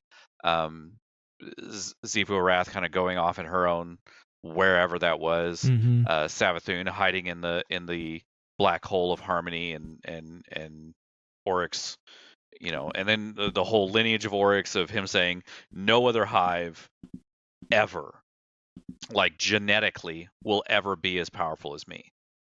So from our point of view, if we can beat Oryx, we can beat every Hive that ever existed. So I think that's a big thing to think too, when we think of going forward into both Witch Queen and the next seasons afterward. We as Guardians are pretty damn powerful. Like, and to think that like Oryx was at like the bottom of the food chain. Well, and that he was as starved of his full power as he was when we faced Yeah. him. Yeah, and Toland has said, you can hear him say this in game on some of the moon patrols where his little floating orb is yelling at you. He'll talk about, you're so proud that you beat Oryx, but he, there are things so much greater than him out in the dark. Yep. Implying that as grand and as powerful as Oryx was, like, he's small potatoes compared to some people. Yeah. So, but I've got the cryptolith messages up. These seem to be a continuation of sorts of the Book of Sorrow. Okay. Written maybe like the lost entries. Not necessarily the lost entries, but they appear to be written after Oryx's death. Okay. So I think these are mostly kind of showing what the Hive were doing after his death. So are they like a worshiping type entries, or are they just like a more of a history, like a what the meanwhile in the history of the Hive? Say a little bit of both. Okay. So yeah. So the first one is titled Hearts. And it reads, Oryx, peerless king, whose horns pierce the cosmic horizon, who obtains meaning from the heat bath. It is us who beseech you, we your Hive. Hear as we strangle ourselves with Oryx, call name of Oryx, which refuses itself by refusing division. Oryx, whose world line may not be mapped to any simple connected topology. Oryx, who blue shifts when all else recedes. Oryx, whose divine weapons may slice the bond of affection between master and pet. Oryx, in whom is invested the authority of 1 billion years' failure to die. We, your progeny, who are caused by you as all things in your light cone are caused by your will, beseech you for your forgiveness. Let us make manifest our crimes. Let us not offend Oryx King with the contempt of rhetoric. Let our transgressions be known through our actions. Let our crimes be implied by the result, as the wound remembers the shape of the weapon, Ayat. So I read this, and this came out with Shadowkeep. We may have said that already, but just to reiterate, I read this. This was the ARG puzzle that came with the collector's edition. Yeah, I read this as the Hive, still praying to Oryx, beseeching him, and they're saying, let us make manifest our crimes. And I think the crime that they're talking about is the allowing for some of the Hive to believe that he's dead is kind of the vibe I'm getting. Or even just allowing him to die. Yeah, or that. Not being efficient or sufficient enough to have stopped whatever came for him. Mm-hmm. Yeah. Or maybe another way of looking at that is to still be living while something mighty enough to kill him. Like, they clearly are not as powerful as Oryx, and the fact that they are still alive when something mighty has shown up to kill him is like heresy in its own right. I was going to say the ultimate perversion of sword logic. If Oryx was not allowed to exist, if Oryx was not strong enough to exist, then they shouldn't be either. Why are they still here? So that could also be what they're kind of asking for forgiveness. I do find one line in here interesting that seems to give us what Oryx's age was. They say, Oryx, in whom is invested the authority of 1 billion years failure to die. Which is a very roundabout way of saying Oryx didn't die for 1 billion years. So when we say millennia, we literally mean it. Millennia's, like 10. Jesus Christ, I'm trying to. 1 billion is a genuinely hard number for the human mind to comprehend. Mm-hmm. I read somewhere, and I don't know where I read this, but like anything past a 4-digit number, the human mind has a hard time to comprehend. And it goes both ways. Like 4 digits past the decimal either way is a genuine hard number for the human mind to quantify. And so like when like especially in movies when like they open the case and they're like, this is $25 million, and it's like takes up a whole case, it's actually like 2 stacks of 100. Like it's not a whole lot of, it doesn't take up a whole lot of space, but to quantify it in the human mind, it's got to be a lot, right? So like we've seen instances in Hollywood where it's been over exaggerated, but that's Hollywood for you. So 1 billion is 1,000 millennia. Oof. That's generally hard to process. Yeah. Take a second. So a millennia is 1,000 years. Okay. We are in the year 2022. Okay. So imagine that times 1,000 times 1,000. That's Ouch. how old Oryx is. Not times 1,000 times 1,000, because we've been alive for, or the Earth is, or our recorded history for right now is obviously we have a little bit into BC, so our recorded history is about 6,000 years. That goes from like the beginning, like the very first thing of BC, like the first recorded history, till now being 6,000 years, and we think that's ancient. Like we as like little kids of the 90s are like, oh my god, the 40s, what the hell was that? And Oryx has been alive for 1,000 times that. Yeah, that's it's hard to wrap your head around. Like, it really is. It truly is. And we killed him. Yeah. And we killed him. Like we were the ending thing in the timeline of Oryx. Like something that has lived for 1 billion years was killed by a 3-year-old guardian. You're dead. 3-year-old. Wow. Yeah, you're not even wrong. Like that was literally year 3. No, not even a 3. 2-year-old. 2? Oh. Even worse. Taken King was the 2nd year of Destiny. Oh. So yeah, that's very interesting. Like, the old was usurped by the very, very new. If that's not poetic, I don't know what is. Yeah. So, all right, to try and get through the rest of these cryptoliths, because some of them are quite long. Yes. That's fine. The second one... We'll plug some extra time tonight. Yeah. The second one here is entitled Endure. As Myth tells me to go to hell. As I remind him, we're in different time zones. This is true. So the second one's called Endure. Second one's called Endure.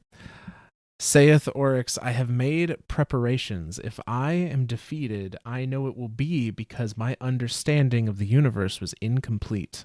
I know that I will fall to something mighty, something that craves might, something that loves which I love, which is principle and power, versatile protean need to adapt and endure. So this is mostly the entry from 5.8. I'm reading. I was going to say this is very similar. So I'm reading to see, and this is where we theorize that these may be updated entries of the old ones, so or that they may be changed entries of the older ones. Yes and no. Let's see here. So this is interesting.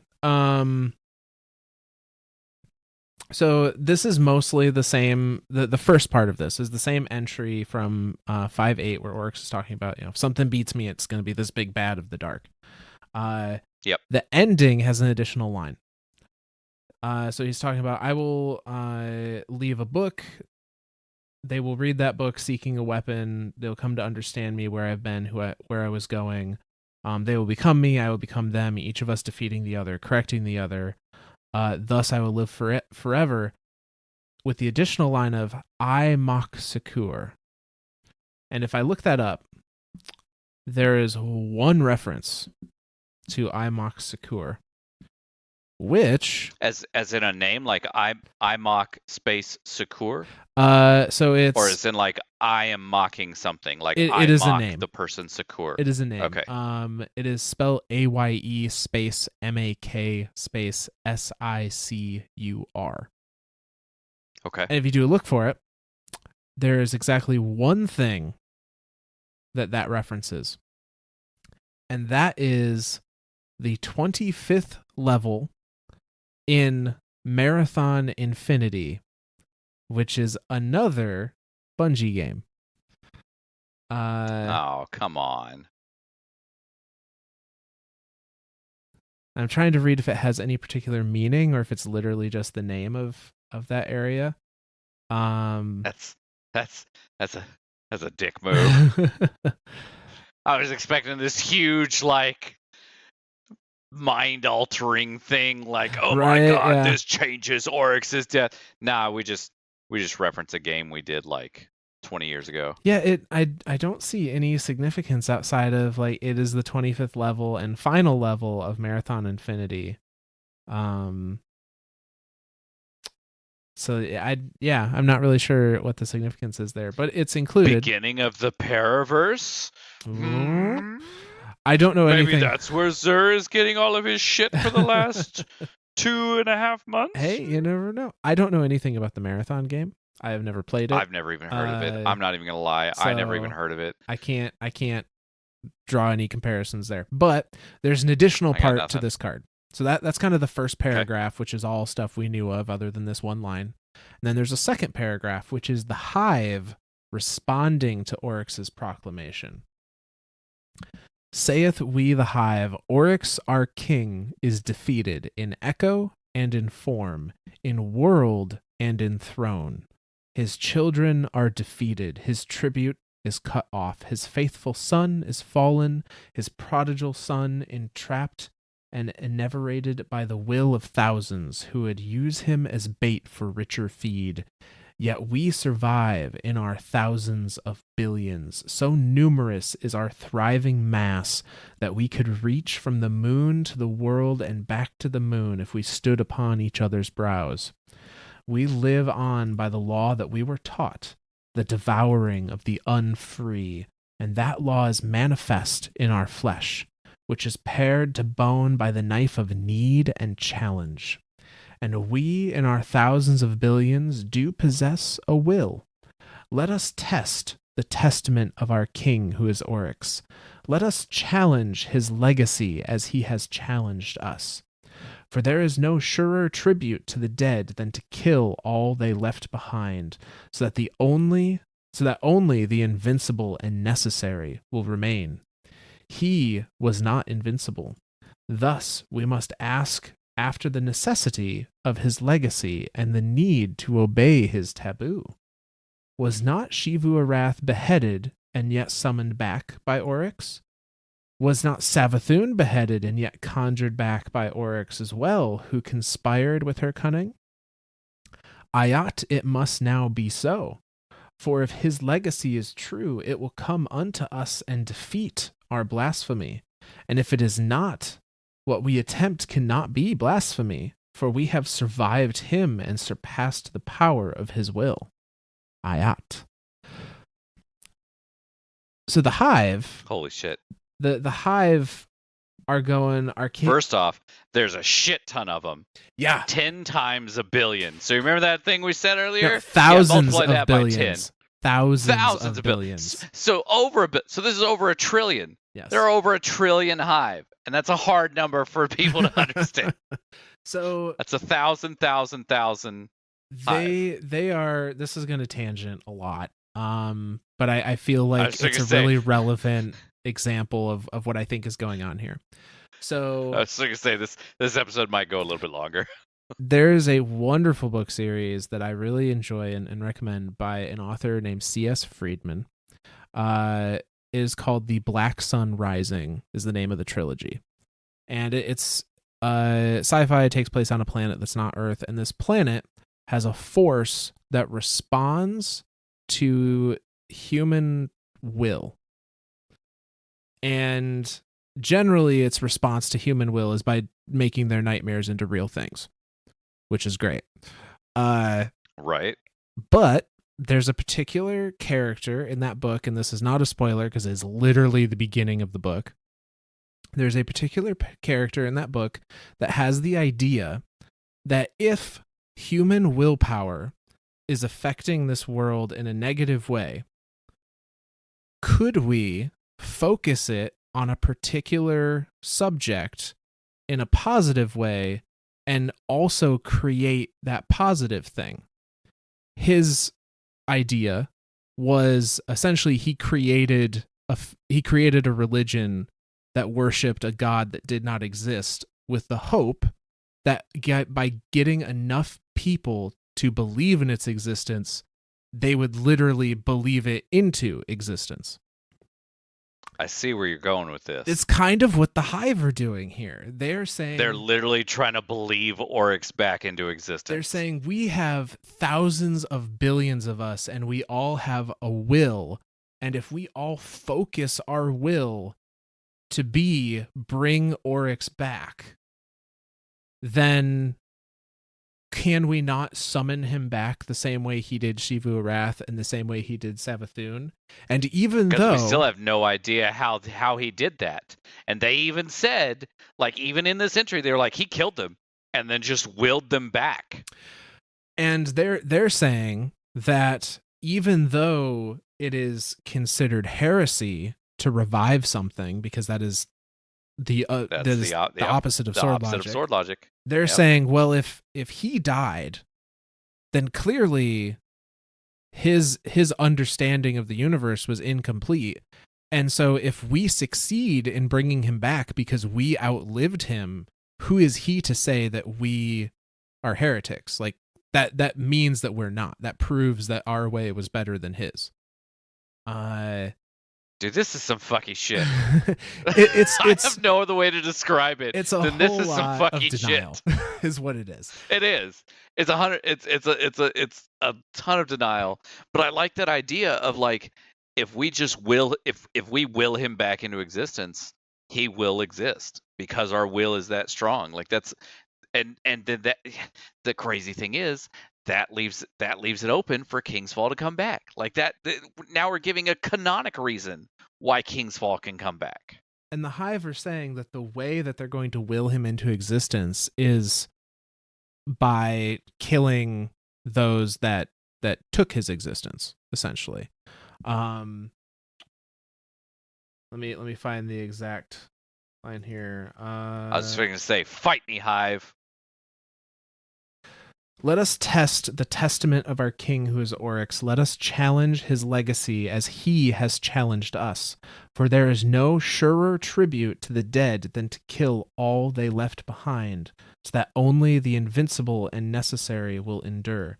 So I think this is essentially giving rationale to the Hive continuing their fight on humanity even after the death of Oryx, because they have decided, in vast majorities, at least from the sounds of it, that if they kill humanity, like that will be tribute enough to bring Oryx back. That'll bring Oryx back. Yep. I like that train of thought too.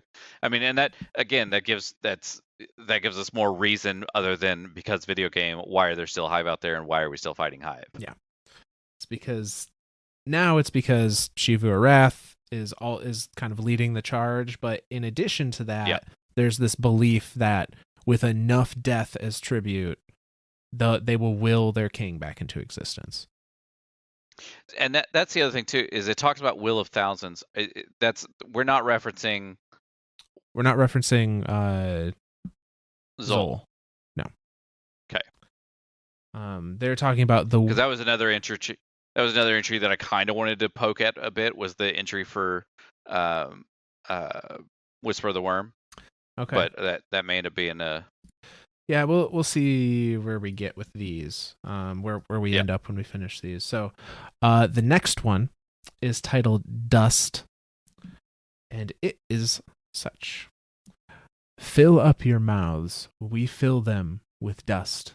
Let us remember the great feats of our king. In dust they are spoken, in dust of our skin. One day, as the green eye stars set behind the faraway spines left by the machine's failed injections, a knight of Oryx met a knight of Xivu Arath as they passed across the bridge in the Sea of Screams. To their north lay a strata of ossified corpses, tangled bones left by newborn beings who had hatched into this overworld from the weeping, blistered souls of living worlds at the end of their sanity, only to become unanchored from the universe of matter and confuse their shapes with each other, until they became one screaming interchange of bodies and died. Good God, run-on sentences, Bungie. You can't just put a comma everywhere. Just throw a goddamn period in there. To their other north was an atoll of scriptures adrift on a sea of interpretations, gnawed at by heresies like white eels. To another north was one end of the bridge, and to the last north the other end. All directions were north, but it was not at once obvious what lay at the northernmost place. North is towards Oryx, my king, said the first knight. No, said the second knight, Xivu Arath is victorious in all wars. North is towards my queen. Thus announced, they drew their blades and struggled. At first, the knight of Xivu Arath had the upper claw, though through inexorable campaigns and the absolute mastery of upper ontological warfare, which is the method of war which converts strategy into an attack on the enemy's fundamental modes of being, Xivu Arath had claimed great swaths of Oryx's territories. But then the Knight of Oryx, first navigator of phase spaces, primogenitor of possibilities, gained the poise and the momentum. For Oryx was ever exploring and opening new spaces, and all that he discovered weighed more on his existence than all he had ever known and left behind. Oh boy. So there's a lot more to this. I'm not gonna lie, they're talking in a lot of riddles here that I'm trying to decipher as I'm saying them. I was gonna say, like, do we need Google Translates or let's see here. So the general takeaway, I'm trying to like dumb it down for myself as much as anything. Right, like try to swallow this much information all at once. Yeah, they're so two knights are on a bridge in the Sea of Screams, which is the space between ascendant planes. Is referred to as the Sea of Screams. One knight is loyal to Oryx, the other knight is loyal to Xivu Arath. They fight each other, essentially, because they're essentially saying, like, my interpretation, I think this is very much like proverb kind of style. I think so. My interpretation is one knight is saying north, the direction we should follow, the example we should follow is Oryx. And the other knight is saying, no, Oryx has fallen. Xivu Arath has only ever been victorious. She is the one we should follow. And then there's two other north mentioned too. Yeah, so they mention one north has this what I am envisioning as like a rat king of bodies, of like of ossified bony bodies. The other north is scriptures adrift on a sea of interpretations, gnawed at by heresies like white eels. I think these are interpretations of war and knowledge. You know, absolutely 100%. The bodies are war, and the scriptures are the seeking of knowledge. So again, Xivu Arath and Oryx. So these knights battle with their various means that they learned from whichever one that they follow. Ontological weapons that turn strategy into that was pretty cool. Yeah. So they battled until their shields were broken and their health eroded. They both toppled in exhaustion, but each had one more way to fight. by claim of knowing the truth. Xivu Arath is more powerful, her knight claimed, for she held a territory in Oryx's mind even after she died. Saying Oryx was still thinking of her after her death, and that's how she was resurrected. Yep. Oryx is more powerful, his knight retorted, for he has gone into the deep, alone of all the Hive. He has spoken to that which is caustic to existence, and returned with a loan of its power. He has even relaxed in its presence, for he is a friend to that which cannot be befriended. So the other's saying Oryx is more powerful because he's the only one that's ever talked to the darkness, and he's like comfortable around it. His like bros. Yeah, right. he and the darkness are bros. They go to each other pool houses and everything. Perhaps the knight's weapon had cut through the thin membranes of reality and drawn a tear of prophecy from the eye of time, which fell into the knight's mouth. For the knight then said, "And my king is so mighty in his weight of causality that all which succeeds him is in some way caused by him. Even his enemies, in reacting to him, ultimately obey the shape of his will, as a bandage must obey the shape of a wounded limb. So it is that the one who most hates and fears my king will also be the one to find what he seeks. It is this way only because it must be this way. Ayat." So this is an interesting thought. This knight is saying, yeah, the guardian, the being that defeated Oryx, is only defeated Oryx and acted in those ways because Oryx was there. And therefore, everything that happens after Oryx's death is still because of Oryx, was still caused by Oryx meeting the guardian. Holy shit. Which a causality loop, essentially. Yeah, it's very interesting to think about. Like, you know, Oryx was this event that everything before was caused by him, and everything after his presence will have only happened because of him. The Hive are very... They're very philosophical.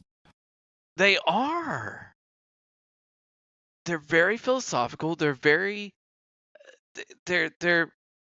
circular logic too. They're like, well, this happened because this happened, but that second thing was because the first thing happened, and it's all that self-fulfilling prophecy thing, that like the sword logic is the sword logic because, I mean, look at it. You could break everything down to this idea of, you know, the first thing is no longer there, and you know, because the second thing interacted with the first thing, now it's a new third thing, and so neither one of them exists anymore. Like there's a lot of, wow, man. The Hive are freaking deep, man. They are. So I just read the rest of this entry. It is super, super important. I'm going to continue. Okay. Now the other knight knew the sound of Holy Writ, but could not surrender the fight. Yes, Oryx was the first to know the deep, the knight of Xivu Arath said. But first blood is not last blood. First to meet the shape of shapes is not the last to touch that secret face. Easy it may be to dismiss my queen for her blunt strength and simplicity, but she causes exhaustion in her enemies, which in a cosmos where existence may be maintained by will alone is the surest of killers. And as for your prophecy, I need not disprove it, for until it is true, it is only a boast. So his argument being, you know, my queen makes people lose the will to live, which is the only will we measure existence by.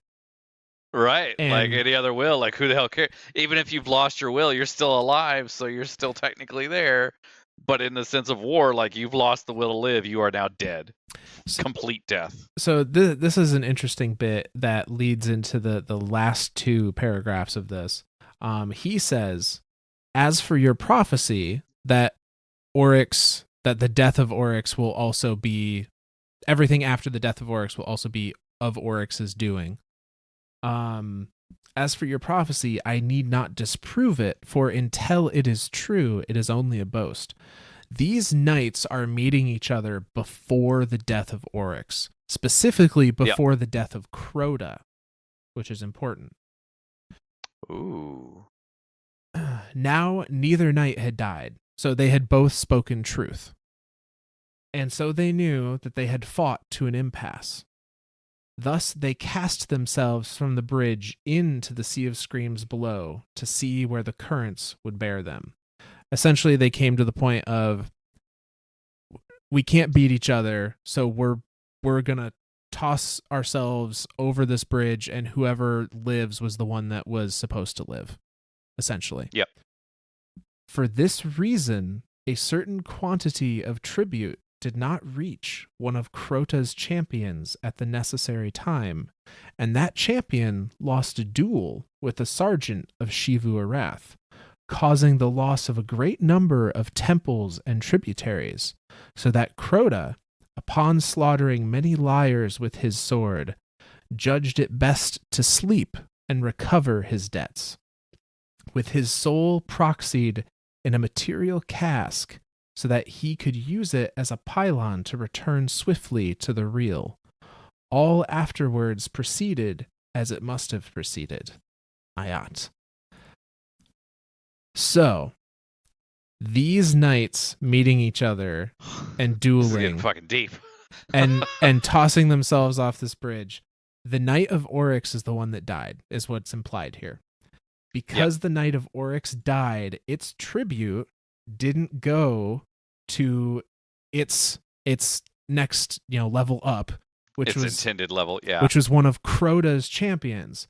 Because it didn't have its power or full power, Crota's champion lost to Xivu Arath's champion, which then she essentially took a bunch of Crota's temples and whatnot. Yep. She took a portion of his power. And this caused Crota to put himself to sleep, to put himself to slumber, to regain some of his power. But he did it in such a way that he wanted to be able to come back to our plane, to the real world, quote unquote, quickly. Yep.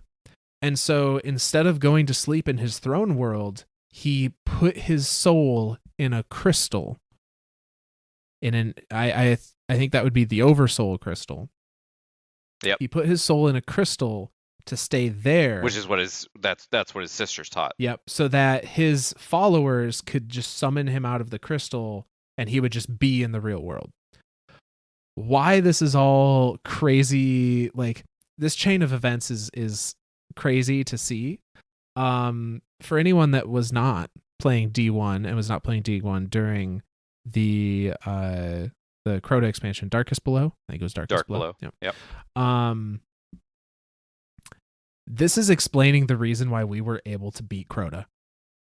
Essentially, Crota was underpowered because this one knight died, which caused another death, which caused Xivu Arath to take a bunch of his tribute, which caused him to go to sleep, and we were able to defeat him in that we were able to destroy the crystal before he was summoned, and then we were able to go into his throne world and defeat a weakened Crota as the raid. All because of this little dispute between knights. This is like, we're getting a lot of like canonic reasons why we did stuff in D1. Like that to me is, I think that's why it's super important that we cover this lore stuff, because a lot of this isn't shown in game. Like, oh yeah, we beat Crota because video game and he's a raid boss. Now we have literal lore implicated reasons how, not just why, but how and why we killed who we did. Yeah, and especially considering when this lore card came out. This lore card came out with Shadowkeep of Destiny 2. The Book of Sorrows came out, and the Crota raid and King's Fall was all Destiny 1, year 1 and 2 of Destiny 1. Yep. And we're now, like just now, some of these threads are lining up. And actually, we could go so far as to say this one dispute between knights and the result of indirectly allowed us to defeat Oryx as well, because the main weakening factor against Oryx was us killing Crota. Like, Crota was his biggest tribute. So this knight died, which allowed us to indirectly kill Crota, which weakened Oryx and allowed us to kill Oryx, and all down to these two knights on a bridge. See, this is a problem with trickle-down economics, kids. You cut one thing off at its head, and it just trickles right back up. Say the bad trickles with the good. Yes. All right. So the next entry, which is the fourth in this cryptolith set, is the Inundation of Hashladun, who is the Hive wizard that's part of the Shahan quest. And the final boss of the Shadowkeep dungeon. Oh, you're right. No, I was wrong. Navoda is from the Shahan quest on the Cosmodrome. Gotcha. Yes, Hashladun is the final boss of the Scarlet Keep dungeon. Strike. Dungeon is Strike. Somebody else. Yeah. Yep. The Inundation of Hashladun. Scream of me, O thralls, let the knights beat their weapons on their knees and tear at their plates. Let the wizards shout my name in the speech that sunders. Let my name come out of you like an itch comes out of the skin. I am Hashladun, spawn of Crota. From the day I spilled from the egg, I possessed great strength. I was huge of crest and thick of arm. I was a thrall who contended with knights. I was large as the storm is large upon the fundament, as grief is large among the grieving. Seeing this, my father said, let this one be inundated in the old way of floods. Let her greatness be reduced to only what is greatest. For she has an excess, and excess is the capacity to be stringently purified. But I would not be taken to the floodplain. I was afraid. I contended with 100 thralls and 10 knights and was not beaten. I contended with an ogre and I was exhausted. Only then did my father, who is eater of hope, who burned with the second-hand Melimu, who trampled the netherworld as hooves trample hands, come down from his throne, saying, do you love me so hugely as to defy my edict, and so test the verity of my will? In this capacity you are also great. Then he brought me in his embrace down to the deep place between worlds, where I was impaled in 6 places to the floodplain, and the waters rose over me, and I was inundated. 5 times I was flooded. The first inundation is of bloodied hydrogen, which is like unto acid. The second inundation is of fire. The third inundation is of light, which is like unto the light of cloven atom. The fourth is secret and rattles the bones. The fifth is of words, and it aches at the joining place between flesh and worm. I was scoured, I was burnt again.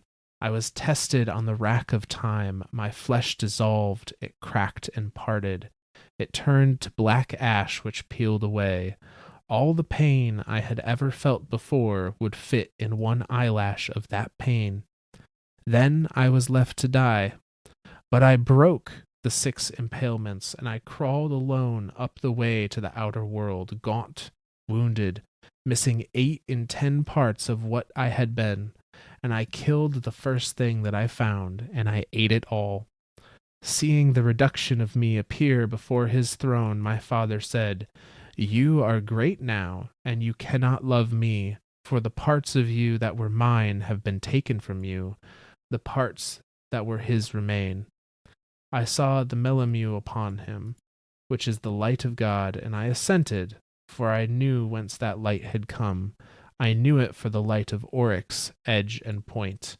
And Crota cried out in joy and relief, and cut the sky and sent me forth, lost to him in triumph, never to enter his court again. So this is all just the birth and rise of Hashladun. Hive are fucked up. Like Hive are fucked up as shit, man. Like, oh, you love me, okay, die. I mean, that be drowned to death in hydrogen, then fire, then fucking like. That's literally how they show affection, right? Is to try and that's weird and test their power to see if they survive. So yeah, essentially this is where Hashladun came from. Yep. And now we also mentioned Navoda and by proxy Omnigul. Omnigul was the will of Crota? Maybe the voice of Crota. Let me look. Maybe the voice of Crota. Maybe that's what it was. Yeah, because like there were some. Essentially, if a hive shows up as blank of Crota or blank of Oryx or blank of Savathun or whatever, that means that they are part of their brood and they are giving tribute to whatever that master is. Direct tribute. Like everything trickles up to these guys, and these guys directly feed that the hive god that they are of. Yeah. But man, to be strong enough to take on 100 thralls and 10 knights as a thrall. And then be like, I'm gonna take on an ogre, and then finally be like, oh man, I'm kind of sleepy, kind of exhausted. Can I catch a break? No, you're gonna get drowned to death 6 times. Okay, just saying, I could use a break. And then she broke out of that, and then Crota was like, okay, you've survived all of this, so I now recognize you as truly being powerful, and because of that, you can never be here again. They didn't. I'm kicking you out. Yep. Get a job. You've turned 18. Get a real job. But I don't want to get a real job. I mean, look at what all I've done. I don't care. Get a job. Still not good enough. So Omnigul was the will of Crota. Will of Crota. Yep. So you were right there. Yeah. So there's only one card left from the Cryptolith messages. All right. It is titled Poison, and it is as follows. Oryx is dead. To deny this is to drink strong poison. Oryx is dead and his throne waits empty. To accept this is to accept blasphemy into our hearts. Our progenitor and forefather is vanquished. His court is scattered. His temples ransacked. The knights, like hot stone, are dead. The beasts, like scarred bone, are gone from his side. And his killers have not assumed the mantle of the taken king. How can our mighty king, the spear that pierced 100 million lying lungs, be killed by those who would deny the all-edged truth? Is this the end of progress towards the final shape? Is this the... Oh, God. Enta exuana, the fate worse than extinction? The triumph of the oldest doubt and the end of our way? Is it the incomprehensible fate which the needle-fingered one calls the fraying of the cord? No, we are the people of the real. We know the rod which separates the true from the dead. We know that whatever happens is so because it must be so. We accept that this has happened. Let me tell you what has happened. Our king of shapes has triumphed. The one who murdered him, who wielded his killers as a knife. She was once a lyre drenched in the sky, but she came among us, the children of Oryx, and we cleaned the lies from her. We scoured the confusion and fear from her, and we gave her the clarity of our sight, and she devoted herself to the task of comprehending Oryx. Learning and foreseeing him, thinking as he would think, knowing what he would know, becoming his one worthy enemy and so becoming like him. How could she do anything but challenge him? And how, in challenging him, in seeking a way between his pits and riddles, could she walk any path but the path he made? The mark of him is upon her. She will always fear him. She will feel the wound of him in her mind as we feel his absence. She will seek out all that he valued. She will find all that he would have wanted found. And lo, what has she found? What has she found? The liars will come in their thousands and hundreds of thousands and slaughter us in our millions and tens of millions, and we will go rejoicing to our ends, for they are the blade he has appointed to whittle us into our shape, and she is the avatar he has chosen to mantle him. And even now we sail the course he plotted. For she has awakened the truth which answers the lies, and his will has delivered the liars to us as his final test. And he is still and now forever our king. We will ask him to return to us, and when we have pleased him, he will answer. This is Savathun. No. This is Eris. Okay. Oh shit. So let me plead my case here. Okay, so in my head, the whole liars and truth thing, like I was like, this is Savathun, like let me plead all my about case. this is okay. You're gonna come up with this badass fucking theory that's gonna blow my mind, and I'm gonna leave crying. So I'm gonna go ahead. I'm gonna read a few lines here, and then I'm gonna explain what my interpretation is. So, Okay. Our king of shapes has triumphed. The one who murdered him, who wielded his killers as a knife, she was once a liar drenched in the sky. But she came among us, the children of Oryx, and we cleaned the lies from her. Shit. We scoured the confusion and fear from her, and gave her the clarity of our sight. Oh shit. So what the Hive are implying is that we, the Guardians, were not the usurper of Oryx. That us killing him was not us usurping him, us being more powerful than him.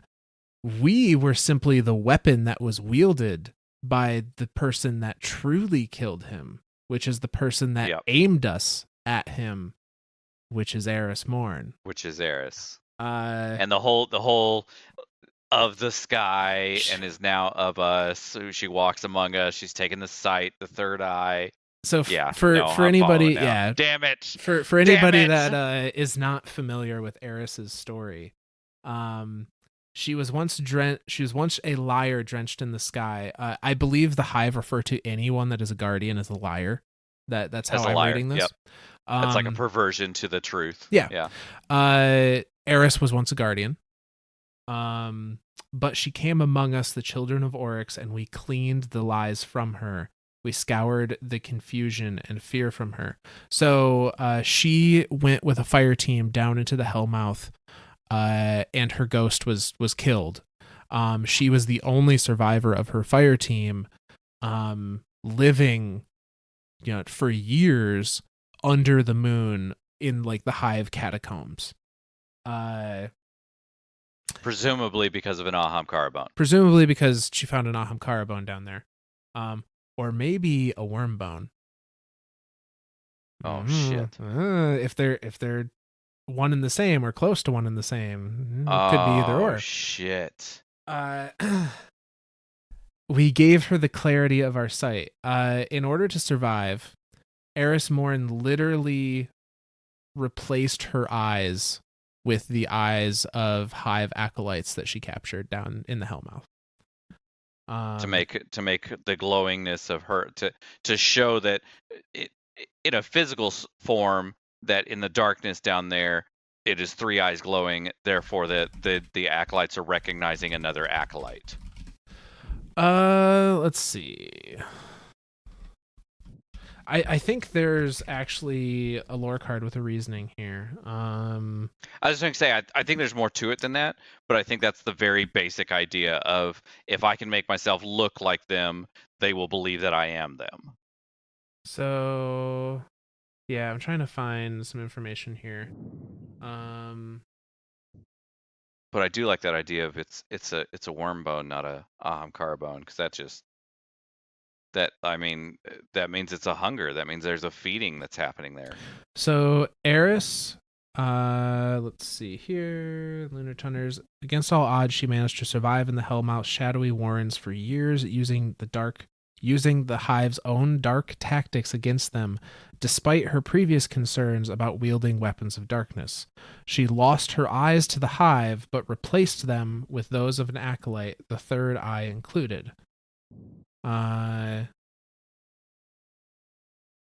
17. Opulent scholarhood. Well, next week's episode might be Eris Morn. There would be so much to go over. It'd be a good one. Like we're pushing the 2.5 hour mark now. So here's a fun little bit that just further solidifies this. So what I'm getting at, the Hive are saying we the Guardians were the weapon wielded by the true usurper, the person that obsessed over Oryx, trying to find a way to end him. They obsessed over him. They learned everything they could about him, and therefore learned everything that he would have wanted to learn, and are finding value in everything that he would have found value in. And that person is Eris Morn. So she, by all rights, by what the Hive are saying, could assume the mantle of the Taken Queen. Oh shit. And I was thinking of it as a sense of like now there is no. Oh shit. So then in that sense would be reborn as the Taken Queen in the eyes of the Hive. So, and just to icing on the cake, from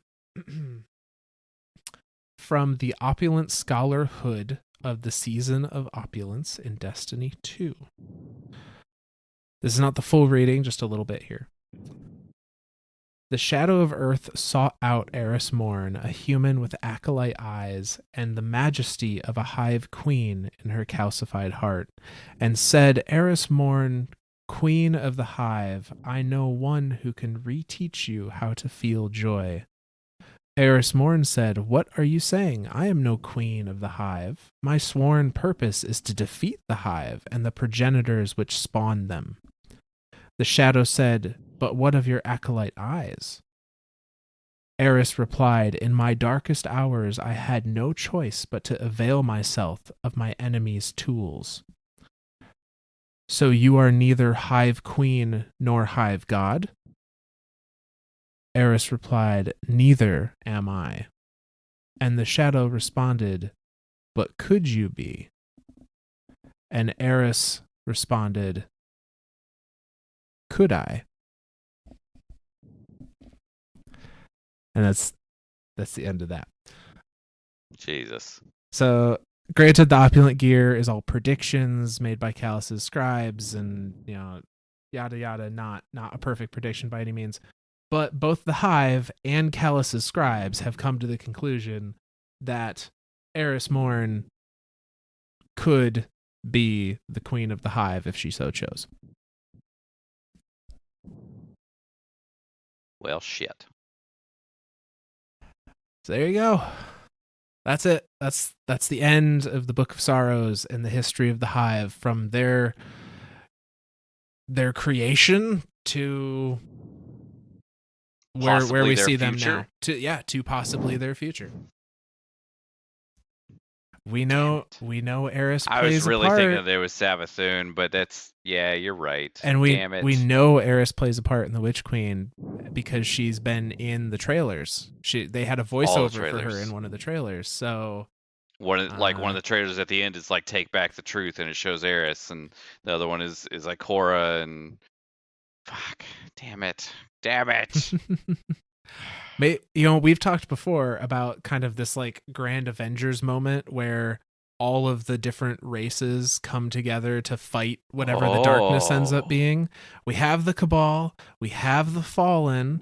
I don't know if we'll ever have the Vex, unless Asher can somehow like take control of the Vex in some way.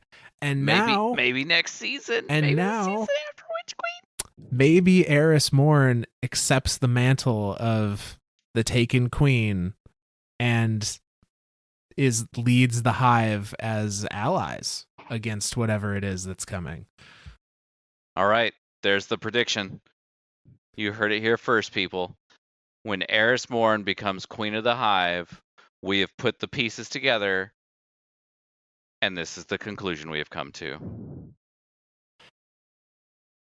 So at the end of Witch Queen, when we kill Savathun, the final quote-unquote Queen of the Hive, because let's face it, Xivu Arath is no one at this point in time, or at any point in time, Eris Morn takes over, and thus is Queen of the Hive, and leads them in friendship to the table against the darkness. Crazier things have happened. I mean, we've killed a worm god. Yeah. Yep. And Rasputin was actually all of Rasputin all along, and not at all Charlemagne. Well, we kind of choose to ignore that little bit of retcon, but yeah. and Rasputin shot the traveler. All right, good night, folks. Thanks for coming. Or so says Uldred. Yeah. All right. Well, yeah, that's Books of Sorrows. Yeah. We managed to cover it in 8 parts. We'll call it 8.5 parts. Yeah. Maybe if we added up all the extra bits, we probably squeeze a 9th episode out of this. Yeah. So I'll start my thank yous, and then we'll do a little bit of stock taking at the end of this. So I'm gonna lend my first thank you to the Bungie writers, like just flat out. You guys are badasses. Like I don't know where you come up with these ideas or how you come up with like just enough to be like, okay, let's feed them this, and just strew it across so much. Like, I mean, we're talking like all of this was collected across 50 different. This is 50 different entries from. Is it 50 or 45? I think it might have been 45 entries from the calcified fragments. And then the Touch of Malice, then the end of King's Fall. Like that's nuts to have this just hidden amongst for us as the player to just happen across and find, and then to read it, like to take the time and read it, and then to have someone like Mylan Games to curate it all together and be like, this is what is important as far as the history of the Hive. Go. Like, holy shit. Thank you. Which by proxy now leads to my thank you to Mylan Games. For those of you that don't know, he's a very big lore person. He helped curate I believe all the Grimoire books. 1 through 3.